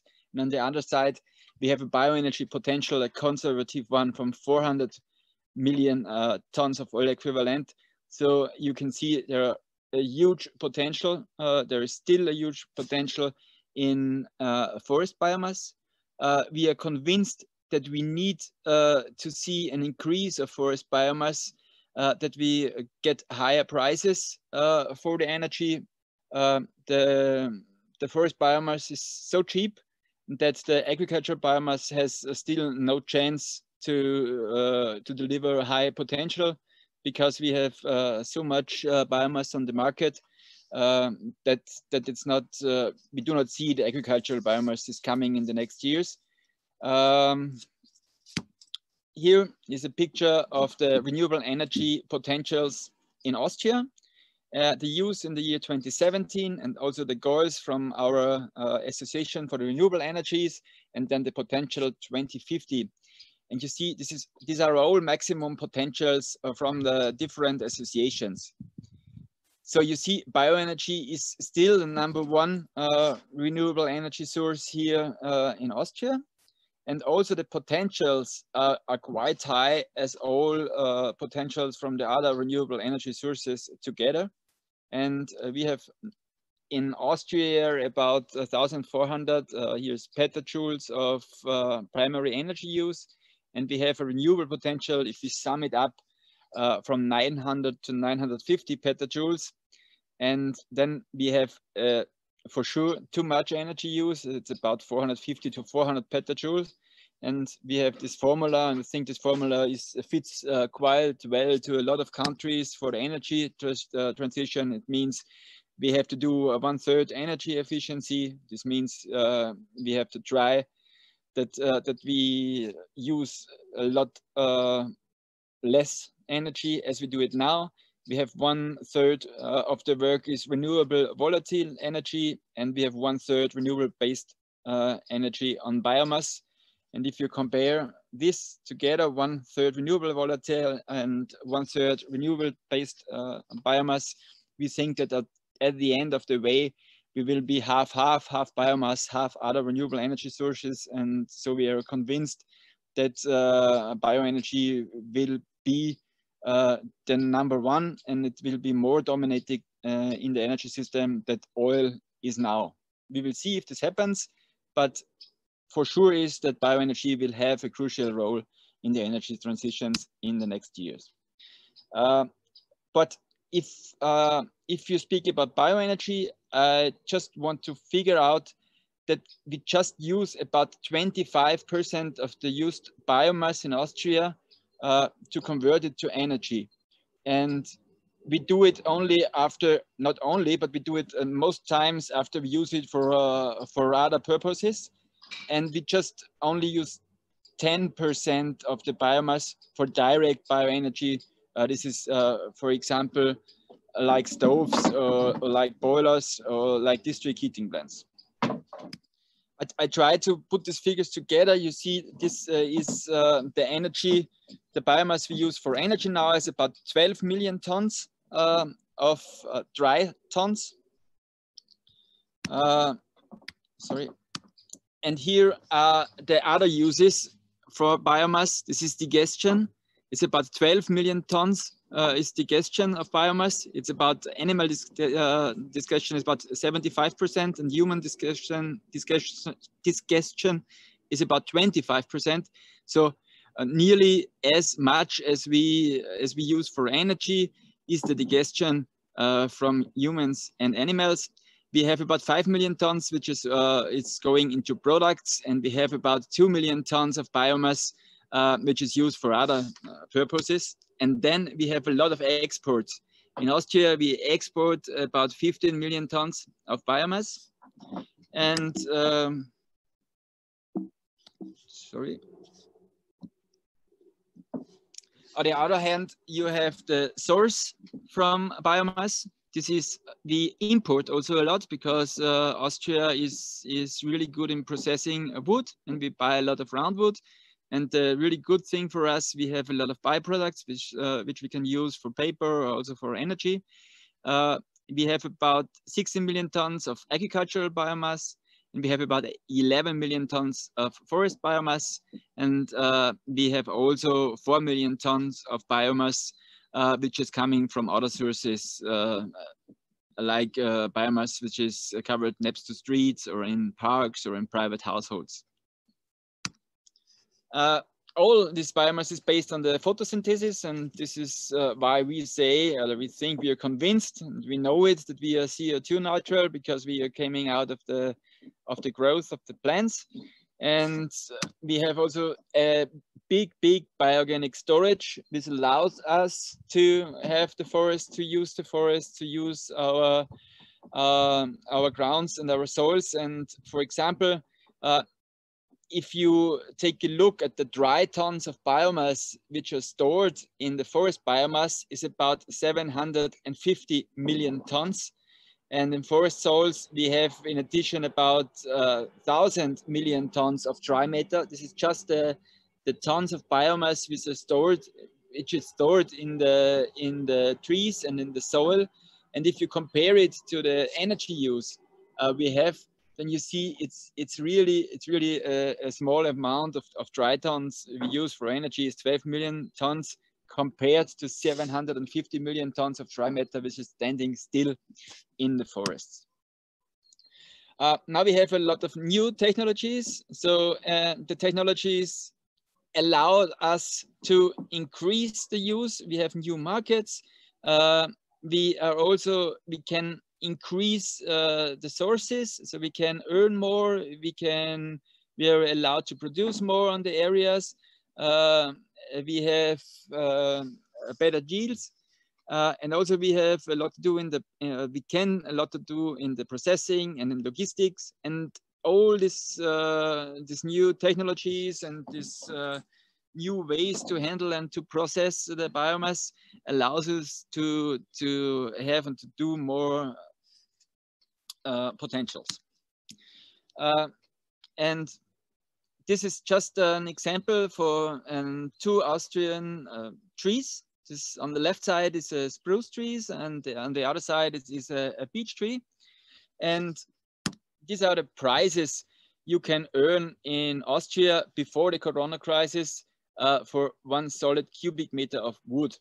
And this means if you have saw logs, this means high quality wood, you need about 90 euro per cubic meter. If you sell roundwood, you can earn about half of this. Today, even less. And then you have energy wood, and you get less of the money for the energy wood. And now when a forester wants to go into the forest and to sell his product or his tree, then he always tries to sell as much as possible high quality wood. This means he gets a lot of the most of the money out of it. And we have here a significant difference between coniferous trees and deciduous trees. And you see in the example, we have in the case of spruce, we have the energy wood contact for a directly energy wood is about 20%. And on the other side, the energy wood for beech is about 70%.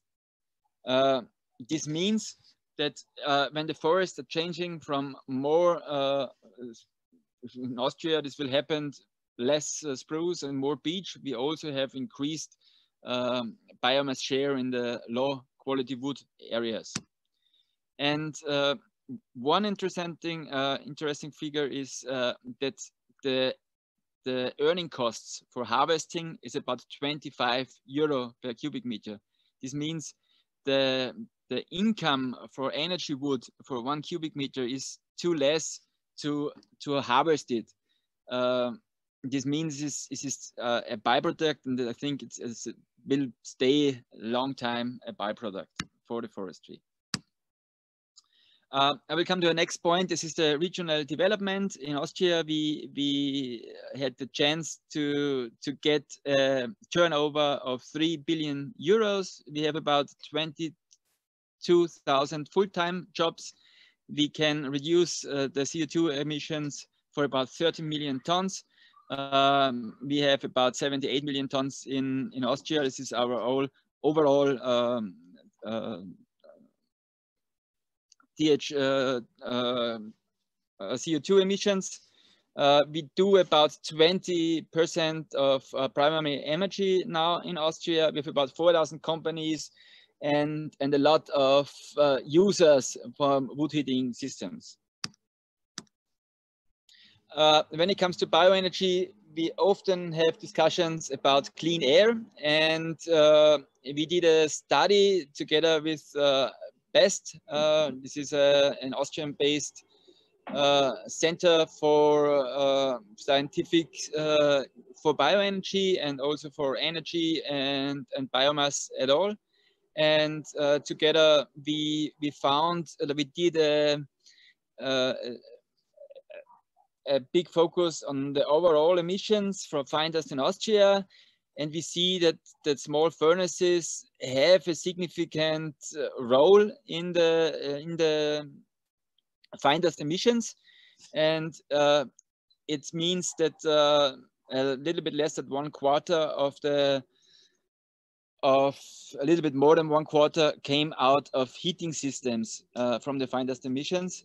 And then we did a little bit more research, and we found out that stoves and hearths have a small amount on it. It's just about 5 to 6%. And also modern biomass boilers have a really low share of the fine dust emissions. But we have a problem, and these are old multi-fuel boilers. They can fire oil, and they also can fire biomass. So therefore, they have 16.8% of fine dust emissions are old installations. And now we try to do a look in the past and also in the future. And we found out that we sell a lot of new boilers in the last decades. From 1990 to 2020, the number of installed boilers increased to 300,000. And also on the other side, the fine dust emission in these areas, they were decreasing. And if we take a look how much energy we need in the future, how much new installations we need to replace oil and also a big part of natural gas, then we see that if we increase the number of installed boilers to 1.5 million, also on the other hand, the fine dust emissions will decrease, still minus 40 or 50% to the line we have now. And we think it's coming out from a triple effect. We have decreasing emissions of the boilers, we have the increasing efficiency of the boilers, and on the other side, we have a decreasing heat consumption in buildings and more wood heated houses with less fuel. And we see also that the climate change has a big influence on the emissions, because 1 degree of a warmer year, it means 2 degrees warmer winters, and this means about 15% of less energy consumption in the heating sector. So we are in Austria, we have already 1 degree of climate change, and we are facing at least 1 degree more. So if you know that 80% of the biomass is used in the wood sector, in the heating sector, then we will see here a really decreasing need of wood heat. One word to the closed CO2 cycle.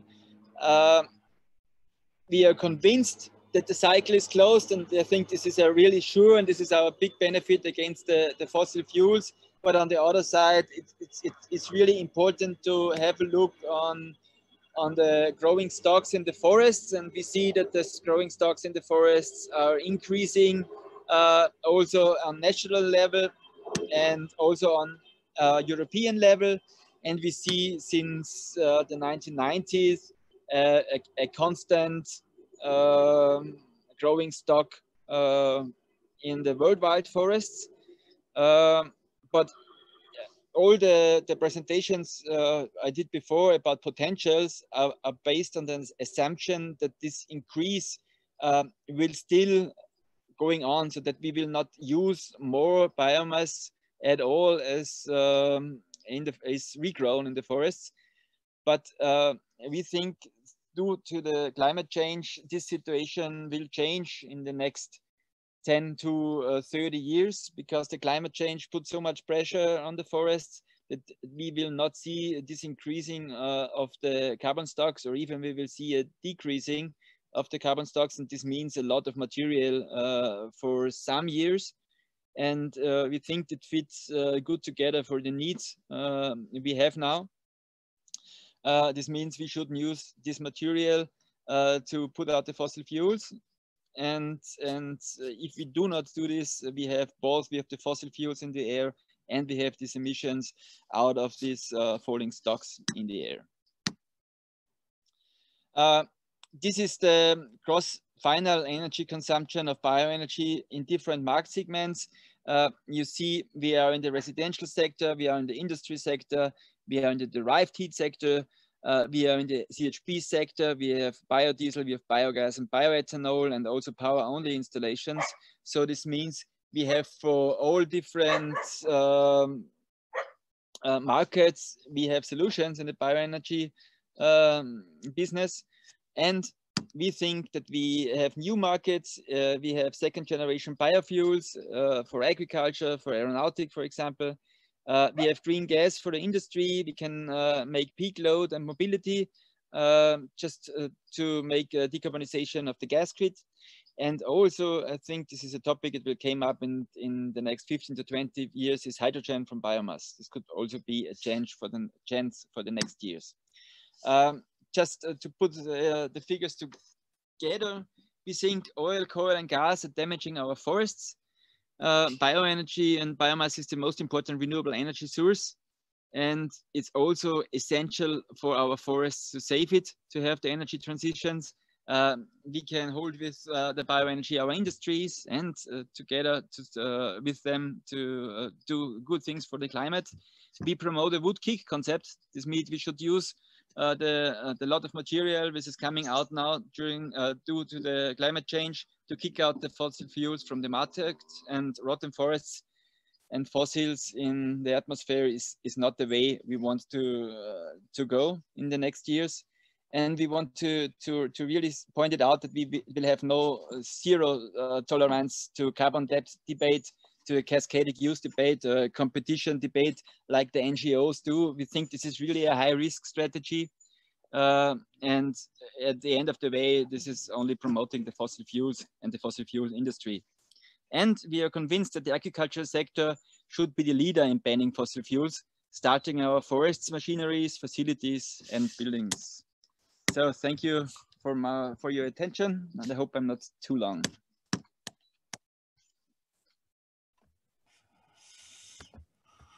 Thank you very much, Christian. This was excellent. I can really tell you, I enjoyed this presentation because the way you presented the insights, and how this very solid bioenergy sector in Austria, you were showing the insights, and how the whole, let's say, network and all the drivers and factors are linked. I think it was a good communication exercise that could be used for this challenging situation of the overall range of policies in Europe and beyond, and how to coordinate the forest strategy, the bioeconomy strategy, and the Green Deal, which is taking off now. Thank you very much. And last but not least, I'm afraid with the timing, it's always challenging, as I told you, but we have a final presentation, which is by David Chiaramonti, professor at the Polytechnic of Turin, about the role of biofuel in the post-pandemic era to achieve the EU Green Deal goals. So it's pretty much related to the previous presentations. I think this blog is really an excellent source of information for the coming challenges in the EU calls and debates. So let us look at this video and try to make some final question session short, but trying to go to the main point. So please, you may play the contribution from Mr. Chiaramonti. Thank you.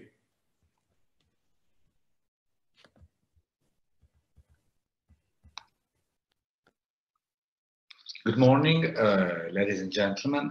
My name is David Chiaramonti. I'm from the Polytechnic of Turin and the Renewable Energy Consortium for R&D in Florence.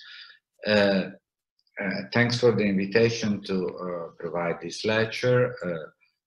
The topic is about the impact of COVID-19, post-pandemic era, in the bioeconomy and particularly on the biofuel sector. We've been analyzing closely these issues in the last months, since last early March, I would say. We got some very interesting consideration around the possibilities that bioeconomy can offer to recover after or during, unfortunately, this very difficult moment. Our analysis is that clearly we have had problems with the single European market during the pandemic. The domestic supply chains and the strategic storage became very clear issues even for the general public. Finding a sanitary mask or fan, everyone had this feeling how important it is to be able to secure our strategic issues like that one for health, but also for energy. Bioeconomy and the circular economy so far have been regarded for the benefits to the environment, and particularly for the greenhouse gas saving, especially in the EU. And that is indeed true. It's a major driver for bioeconomy and circular economy to reduce emissions, but it's only part of the coin. sustainable biofuels are part of this biocircular thing. But the important point, to my view, is that that is also real economy. So, say that we all agree that the bio part of this work is really important. We should deserve enough attention also to the economic part of the term bioeconomy or circular economy. It is a real economy, and this attention should not be seen in competition with the environmental one of decarbonization, for example, but rather as a very complementary thing that can improve the benefits of bioeconomy for the society. In that respect, domestic supply chains for food, materials, and energy are not only good things, but it's something that we really need in this post-pandemic period. So we will focus on the economic impact of this fuel chains and biorefinery chains in particular.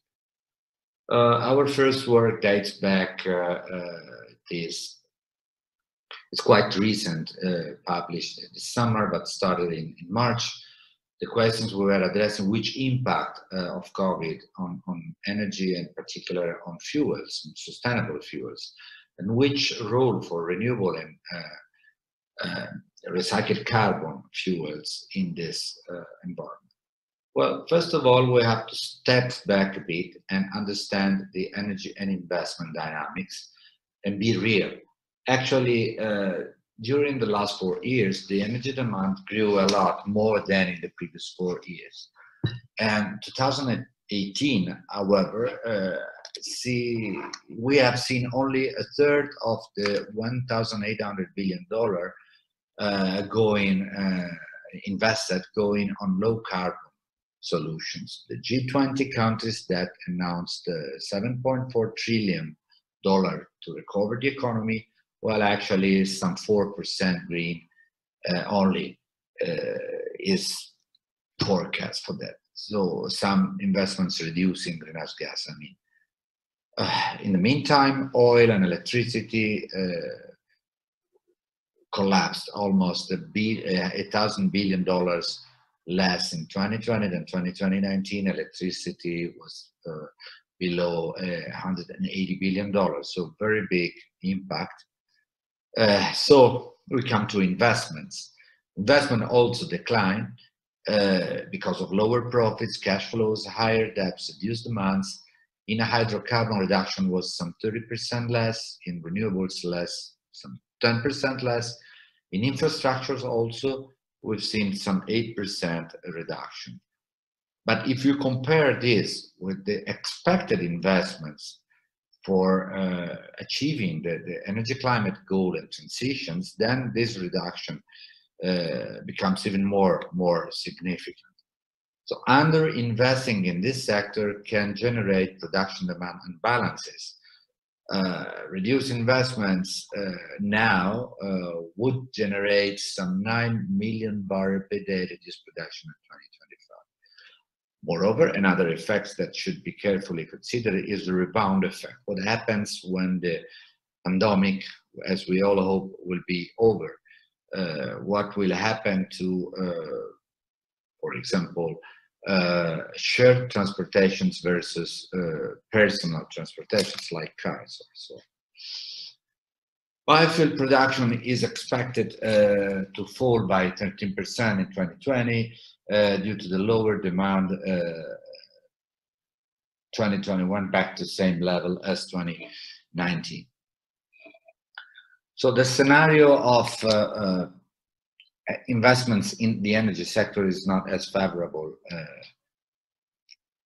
already. And then there was the pandemic that created also a massive write-down due to the oil crash. We heard a huge number here, some $21 billion, for instance. It depends on the value of the oil in the coming time, but in any case, the losses have been very, very large. So willingness to invest from these large companies indeed is affected by that situation. And also shale oil and other type of fuels, that type also suffered a lot because of that. We know that already 230 North American shale companies filed for bankruptcy since 2015. So we must be careful, but because the impact on job and economy of this, apart from the decarbonization issue, I'll come back to this in a moment, but we must realize that the importance of saving jobs and business is crucial also to find investors in the green systems. So we will have to think in parallel, saving jobs and companies and driving this to a greener and more secure solution, as I will show. Anyway, in the meantime, all major oil companies committed to net zero greenhouse gas emission within 30 years. Shell to net zero by 2050, Total to the same for BP, for some similar thing for the strategic plan of Eni. So that would make you think that there will be large investments in this field, which, as we have seen, unfortunately, as of today, is not yet the case. Parallel to that, hydrogen is back on the spot. The green hydrogen, so the renewable hydrogen, but also the blue hydrogen. I mean, those combined with carbon capture, utilization, and storage, for instance. This letter has been sent by that companies to the Executive Vice President of the European Commission in late June 2020, just promoting the use of blue hydrogen. Anyway, that is the scenario that we observed in that difficult months. Indeed, we know that probably from several aspects, the lockdown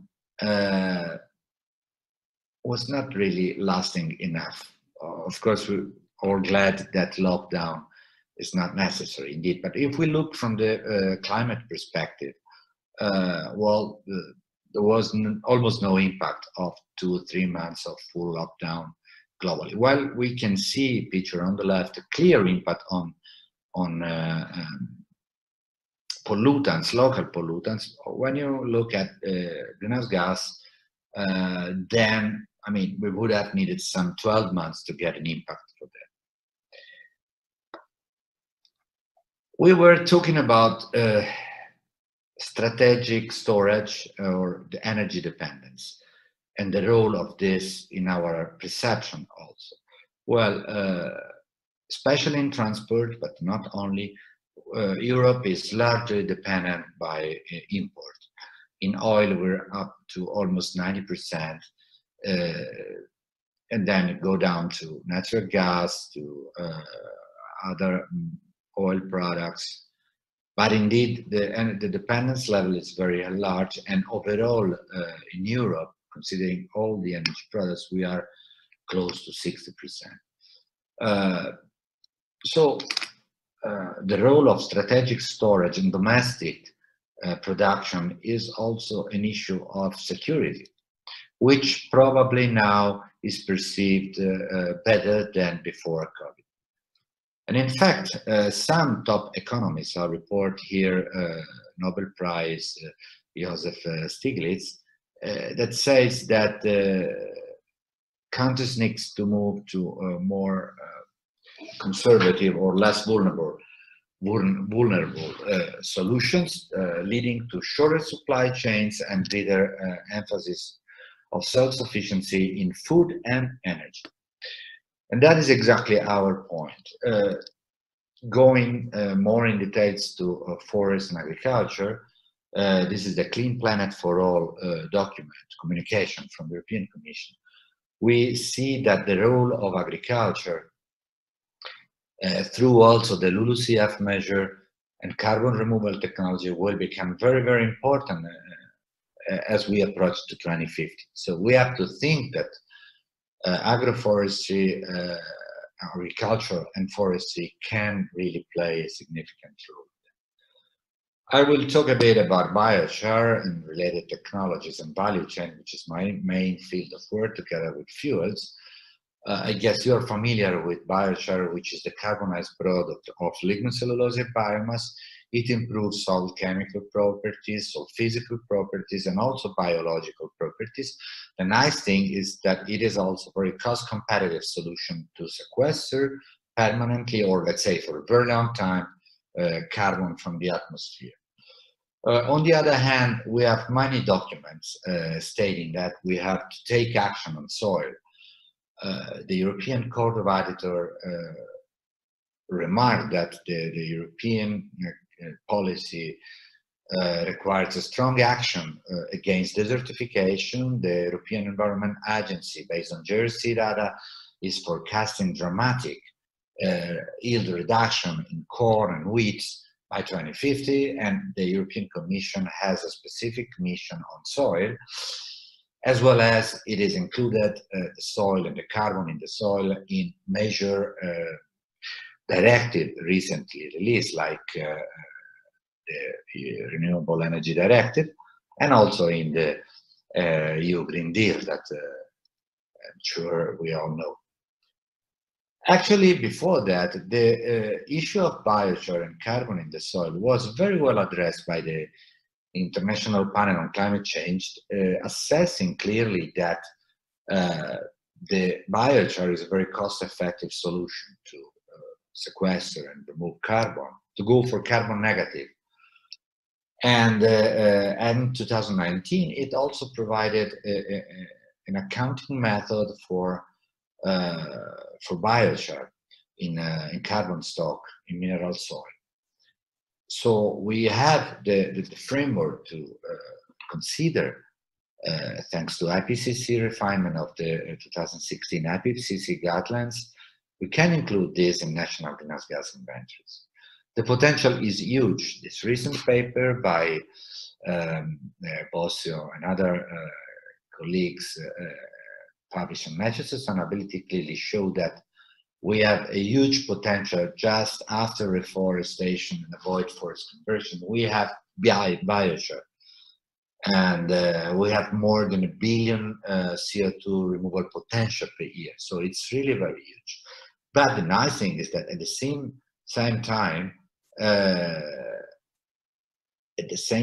we can support agriculture. That is exactly a good example of bioeconomy, which is also bioenergy related, that can be implemented today if policy is favorable to them. In my group, we have several plants and facility to produce charcoal and biochar. These are slow pyrolysis units. There's new one coming in these days. The plant 3 kilograms per hour. The biggest one is 100 kilograms per hour feed. This that you can see in the top center. Biochar can have many uses. For food, feed, water treatment, preservation of food, for the secant in kitty litter, textiles. In buildings, in cosmetics, and even in bricks. As this is very well documented with many reports like this Ithaca Institute 55 use of biochar. I will talk about biochar in the soil, and particularly I will remark that especially for my country, Italy, Spain, and others, there's a huge potential, and we're working in this area, which is a European Mediterranean area, not only the European, actually also the non-European, to implement this chain, having both socioeconomic recovery and decarbonization. We're doing this in a large European project I'm coordinating, Bio4A, that address aviation fuel. In addition, we published this paper recently in which we combine biochar and composting of anaerobic digestion digestate. And that's a nice thing. This is typical anaerobic digestion system. in which feedstock is digested and digestate is released together with biogas that then could go to biomethane. But in reality, biochar can enter many points of this reaction, or let's say this process system. In our work, we are combining this with digestate, and we co-compost to get enhanced compost material that can be used in soil. And the same thing as doing in the US, my colleagues from US BI are just having seminars on that topic, which is indeed very interesting. In Bio4A, we're testing this on 2 sites in Spain, replicated different percentages of biochar and compost, co-composted, biochar only and compost only in very dry, arid land.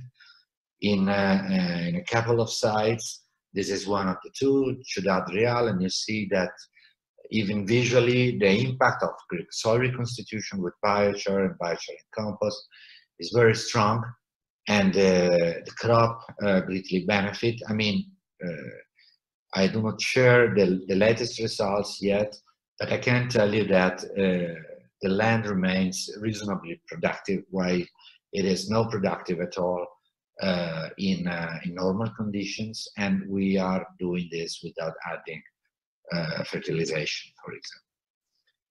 As regards the farm to fork, this is indeed an opportunity for bioeconomy and for these chains. Indeed, however, there are also some issues that need to be well addressed, like the fact we are pushing for, in Europe, for organic farming, aiming to achieve 25% of farmland under organic farming by 2030, but also reducing chemical and hazardous pesticides at the same time, and reduce nutrient losses and fertilizer use by 50% and 20% respectively, and reduce antimicrobial resistance, and possibly also have some region of dairy and animal breeding. The point that some farmers working on the biogas done right model are understandably rising is that we need nutrients, nitrogen in particular, and that comes from animal breeding, and therefore we need manure, we need anaerobic digestion, also producing biomethane, to provide not only for decarbonization, but also to provide organic nutrients for the soil. So coming to the last slides, my point is that rather than thinking how are we sustainable in our biofuel chain, we should see the biorefinery scheme with multiple products, multi-annual productions that deliver to the society, energy indeed, but also many other products. And this approach is the reverse. How can we support agriculture, conventional agriculture that do have serious problems, especially in the Med area, to become more sustainable, and at the same time supporting economic recovery?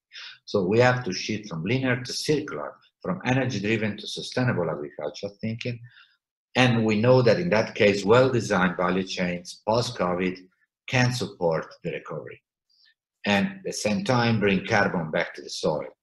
Indeed, this requires sector integration, and coupling requires policy integration. That is a very important and critical element. Integrate different energy, agriculture, environment, investment, policies into a coherent structure.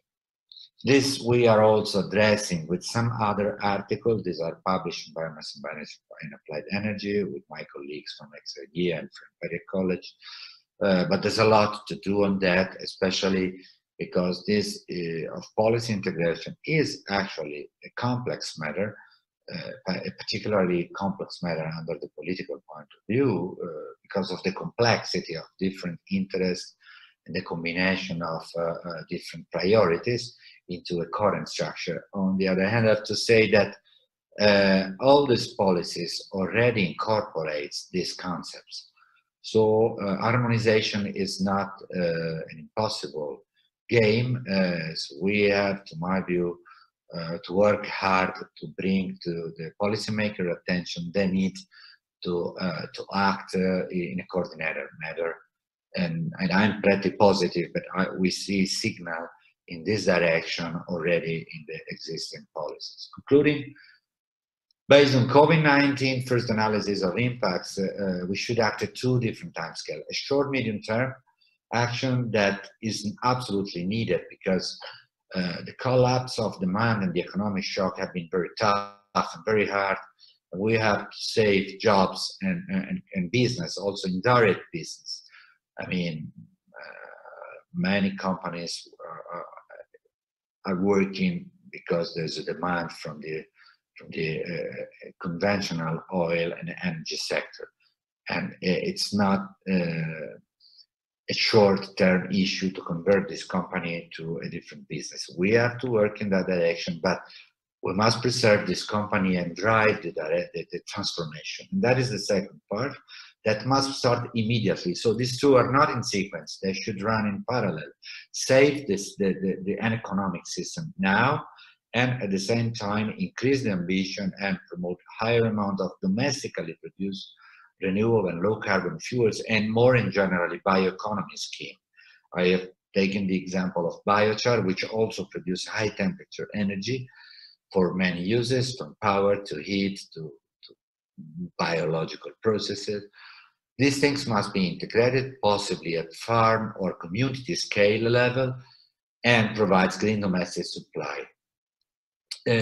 Next years or months, we will have to carefully monitor possible rebound effect, for example, shift to private transport, systemic versus short-term business-oriented benefits. We have to favor long-term thinking and not short-term thinking, just trying to maximize short-term profits, because that will not transform our economic and environment approach. And we will have to carefully monitor how resources will be spent. Example is non-performing loans to zombie firms. And finally, I mean, farm-scale decentralized biorefinery models will maximize and enhance the benefits for the society in addition to the environment. That is what we should strive to achieve. I thank you very much for your attention. It has been a pleasure for me to participate in this meeting, and wish you the best for the prosecution. Thanks again, and goodbye. Okay, thank you very much for this, again, excellent presentation. This time from David Chiaramonti, from a more, let's say, science, research-oriented view, and talking, bringing ideas on this post-COVID recovery period plan. How can the bioeconomy and this value chain related to the biomass for bioenergy and for other uses can be addressed? Okay, so I think now I would like, if possible, if the panelists can plug the camera, then I can see that they are there for some question, if that is feasible. Thank you. And we could start with some questions that my colleague Adriano Radi has placed in the questions and answers panel. And by the way, thank you very much, Adriano, for all the very good organization of this event, and my colleagues there in Barcelona as well, just to make sure I do not forget when we finish this final session. So the first question by Adriano is facing on the biomass is not only for bioenergy. The increasing demand will be matched with the offer. Will be there a use competition or even a shortage, which impact on prices, or at the opposite, there will be a great material availability due to the climate change impact? I mean, that's a question, quite an open question that could be you can read it as well in the, if you plug the bottom questions and answers. That's a question that our colleagues that were telling the previous presentations, you may feel free to respond. I think that's an interesting point, no? That very often think about the heating and the energy, but the biomass, the forest biomass, can be used for materials and can be used for other lines of the bioeconomy in, let's say, perhaps medium term as well. Harald Mauser was telling in his presentation. So I will let free to you to respond this question. What do you think? Hello, everybody. This is Harald speaking. May I start as an icebreaker? Science shows that the raw material flows in forestry for the new products, including bioenergy and the traditional forest products, are very closely linked and intertwined. Side streams of traditional products are the raw material for new products and for energy. So it's very difficult to separate the development of new and old products because they are so closely linked. In general, it is expected that there will be growing competition, but what we see is the structural change in the forest industry I addressed in my presentation, that the demand in some parts of the sector is going down, opening volumes for other interests. And it's very difficult to predict how that competition will run out. I think even small volumes in new applications that end in high value products will induce the price debate. If you have small volumes that going for pharmaceuticals, for example, or cosmetics or chemicals with high value add, then this price will trigger price competition, even if the material flow is still sufficient. So it's very difficult to give a clear answer on that. What we can expect is in parts of Europe for the next years, a growing supply due to disturbance effects. But they at the moment reduce the price, but that will have impacts on the mid and long-term outlook when we have limited supply from specific wood assortments, in particular coniferous softwood construction material. But it's a very difficult question. I'm not sure that the increasing demand from the bioeconomy necessarily will need more wood because there are so many contradicting developments within the sector. Thank you. Mm-hmm. Okay, thank you very much. Any other remark from the other panelists on this supply demand? Yeah, please, Christoph. Yeah. And Julia afterwards. If you think about prices and also for the bioenergy sector, the bioenergy installations are really price sensitive. You have about 50% of the cost for the energy is coming from the prices for the low energy wood. So, but if you are going in high value bioeconomic processing, then the share of the wood of the production prices is really small. So, and this means that normally they always can overpay the material for energy use. So because they are more potent and they have more power to do this. So I think that there will be no really price competition. We do not see it also in Austria. The big industry like paper industry and pulp industry, they speak for competition since 10 years. They are crying, they get no wood and there is no competition, but the prices are going down and down and down. So I think there is no real competition, and I think it will be not in the next 10 or 15 years, also in the low quality level. But I'm sure that in the high quality level, we will see in the next 15 or maybe in the next 20 years, we will see some sort of shortages when it comes to spruce or it is also the diameters which the industry is needed. Normally our wood industry is processing diameters. This is between 25 and 30 centimeters. And then this is the materials they really want to have. And so they try to do their production schemes all on this material. So I think there is a lot of new thinking needed also in the traditional processing industries. Mm-hmm. Okay, thank you, Christoph. And Julia, please, you were... I will just complete. I agree with Christoph on his forecast. I will complete the answer with a bit of a policy perspective. When we look at the long-term outlook for the supply of biomass, both the scenarios that were compiled by the European Commission back in 2018 and the literature review that we recently published, we see that there is a lot of potential also to grow the supply of biomass feedstock, but this will greatly be dependent on the kind of policies that we will be put in place to mobilize this kind of materials. If you look at both the Commission outlook and the one that we have published, there is quite a lot of focus on agricultural residues. And we know that at the moment, this particular subsector is quite underutilized and undermobilized. So this is really not an answer, but maybe another outlook on what we should look at in the next 10 to 20 years.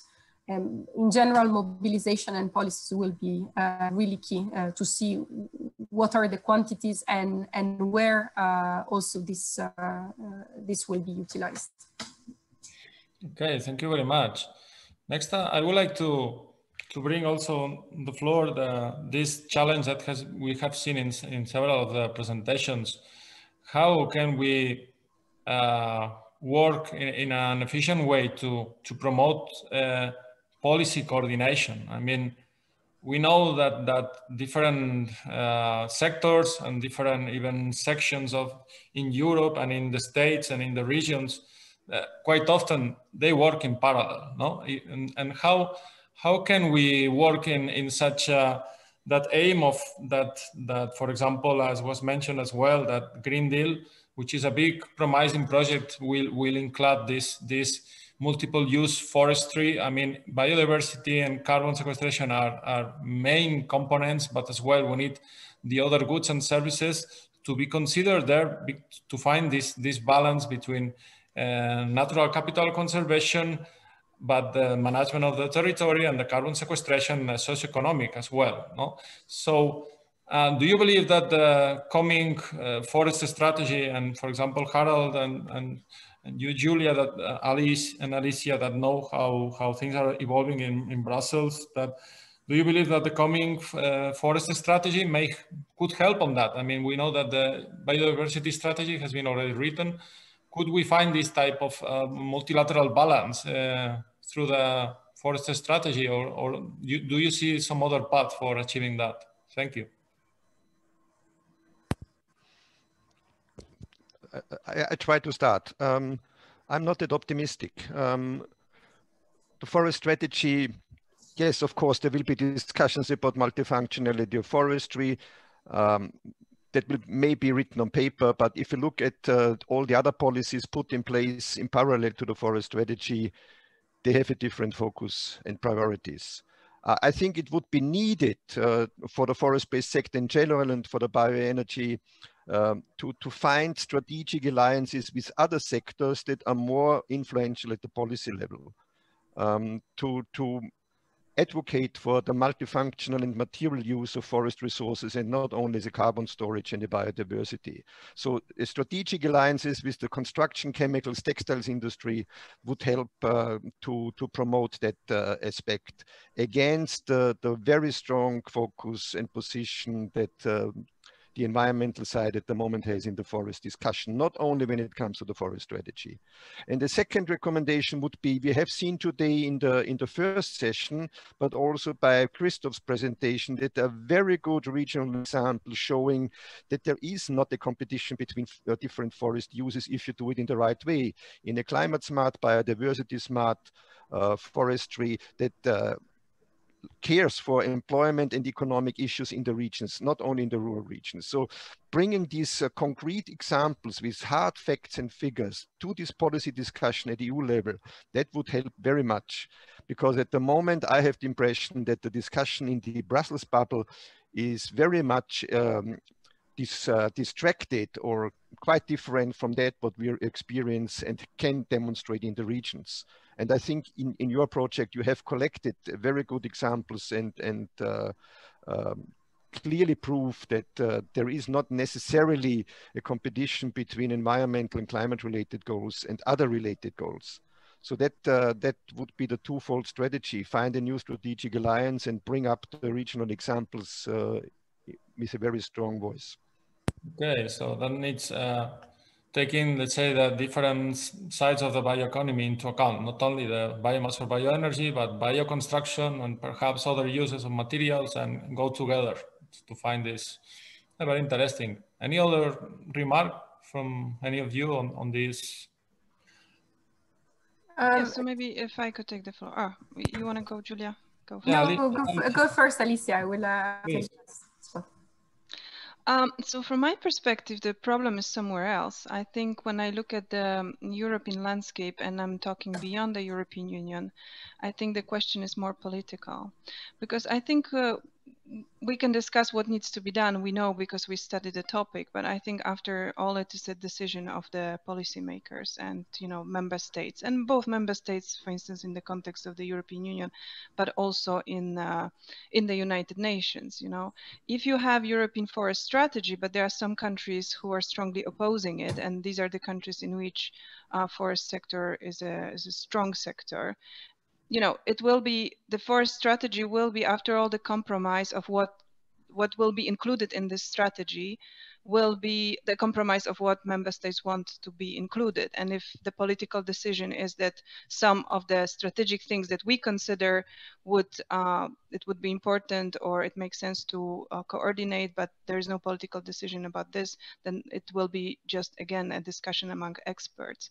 So I think this is an important aspect. And I think when you talk about the integration of policies, the problem at the European landscape, and again, I'm talking slightly beyond the European Union when I say European, is that we have too many institutions with mandates to create policy. And because of that, you have overlap and you do not have integration, because these are often political decisions about who should do what. And because of that, sometimes even if you have two institutions, but there is political interest that these two institutions have the same mandate to deliver policies or develop policies on the same topic, and they are not coordinated, they are not integrated, then I think the problem is there, that there is we have science, we have experts who provide information on what needs to be done based on, you know, scientific analysis. But I think the, you know, where I sit, I try to be in the interface between the science and the facts, and also between the policymakers, so the political will. And I think the final results of what we are getting as a strategy is the compromise between these two environments. And I think this is the key, in my opinion. And this is why I see also why there are institutions like United Nations, where we sit and we try to have the dialogue there, because you don't need to have dialogue among the experts, although opinions vary, but you need to have a dialogue between the scientists, experts, people who know the market, you know, understand the consequences, and also policy makers who often have completely different things to take into account before they finalize these decisions. And I'm sorry to take the floor once for long, but also I want to address the first question, because when you say, what do we predict? I think also it is not about, yes, you know, there will be impact, or no, there will not be impact. But I also want to say, what do you take into consideration? Because for me, one piece of information is that we can have scientific analysis of what is possible, because we have models, we have knowledge. The other thing is that today we also do not have enough of, you know, I also talk to colleagues who sit in FAO, they collect the data on the global scale. When you talk about bioeconomy, circular economy, we do not have enough of credible data to really see what is really the situation on the market for the moment. We have estimations, because there's a difference between making a study on the spot by some organization that is looking at a specific context that is of interest of that study. But there's also difference in having actually long-term data that is collected by member states, and then you have information that is so comprehensive that you can then draw different types of conclusions. So I think these are the elements before you make a judgment of what is going to happen. These are the elements that, okay, we can make estimations based on scientific methods. Then we need to have reliable data to see how markets, what is the situation right now, so that we can draw different types of conclusions because we have enough data.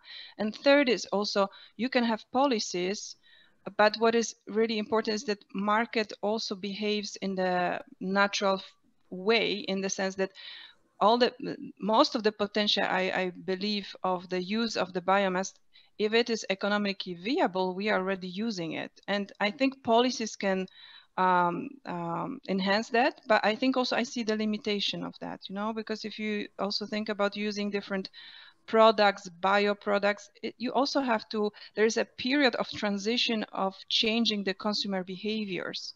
And I think once is having a policy, but also, you know, changing from something that is niche, something that is innovation into a mainstream. When you think about bio-based or cellulose-based or wood-based product, I think this is also a long-term process, actually, because, you know, at the customer level, and I think also, you know, business to business, you have to sometimes change attitudes, I don't know, installations when you want to burn different types of fuels and so on. So I think this is also this transformation process that we need to take into account. So before we make the judgment, I think instead of saying, you know, yes or no, I say, let's take into consideration all these different aspects. So thanks. Okay, thank you very much. So this possible link between monitoring, science experts and policymakers, that could be a good platform for bringing new, more coordinated ways for the policies and its impacts. And Julia, did you want to mention something else?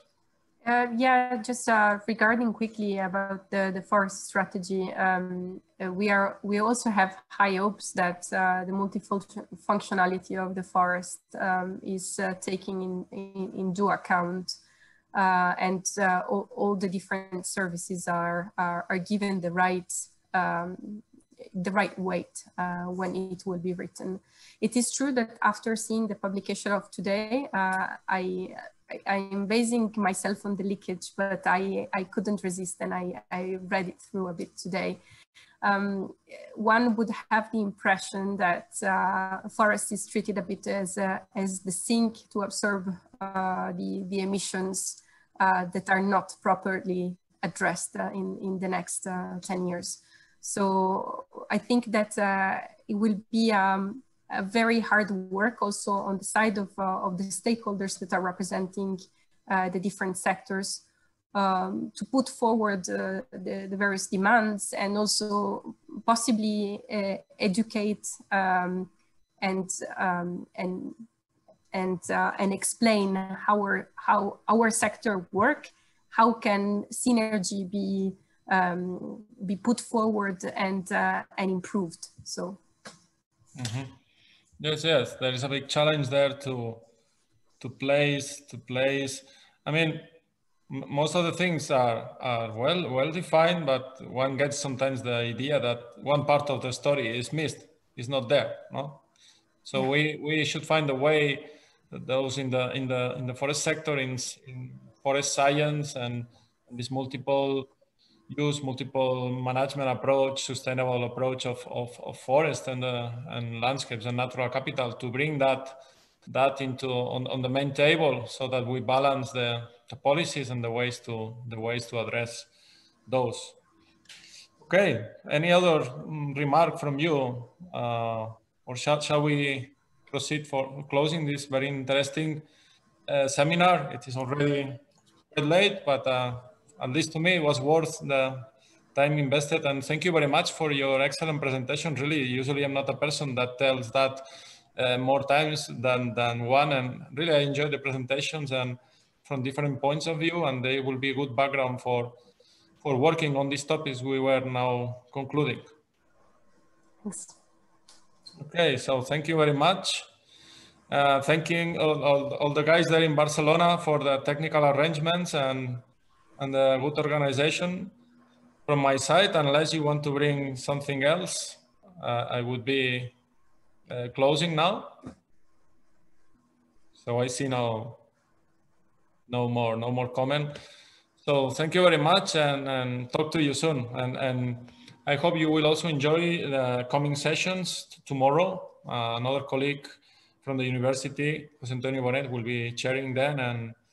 And yes, wish you a very productive second part of the meeting tomorrow, and talk to you soon. Take care. Bye-bye. Thank you. Bye.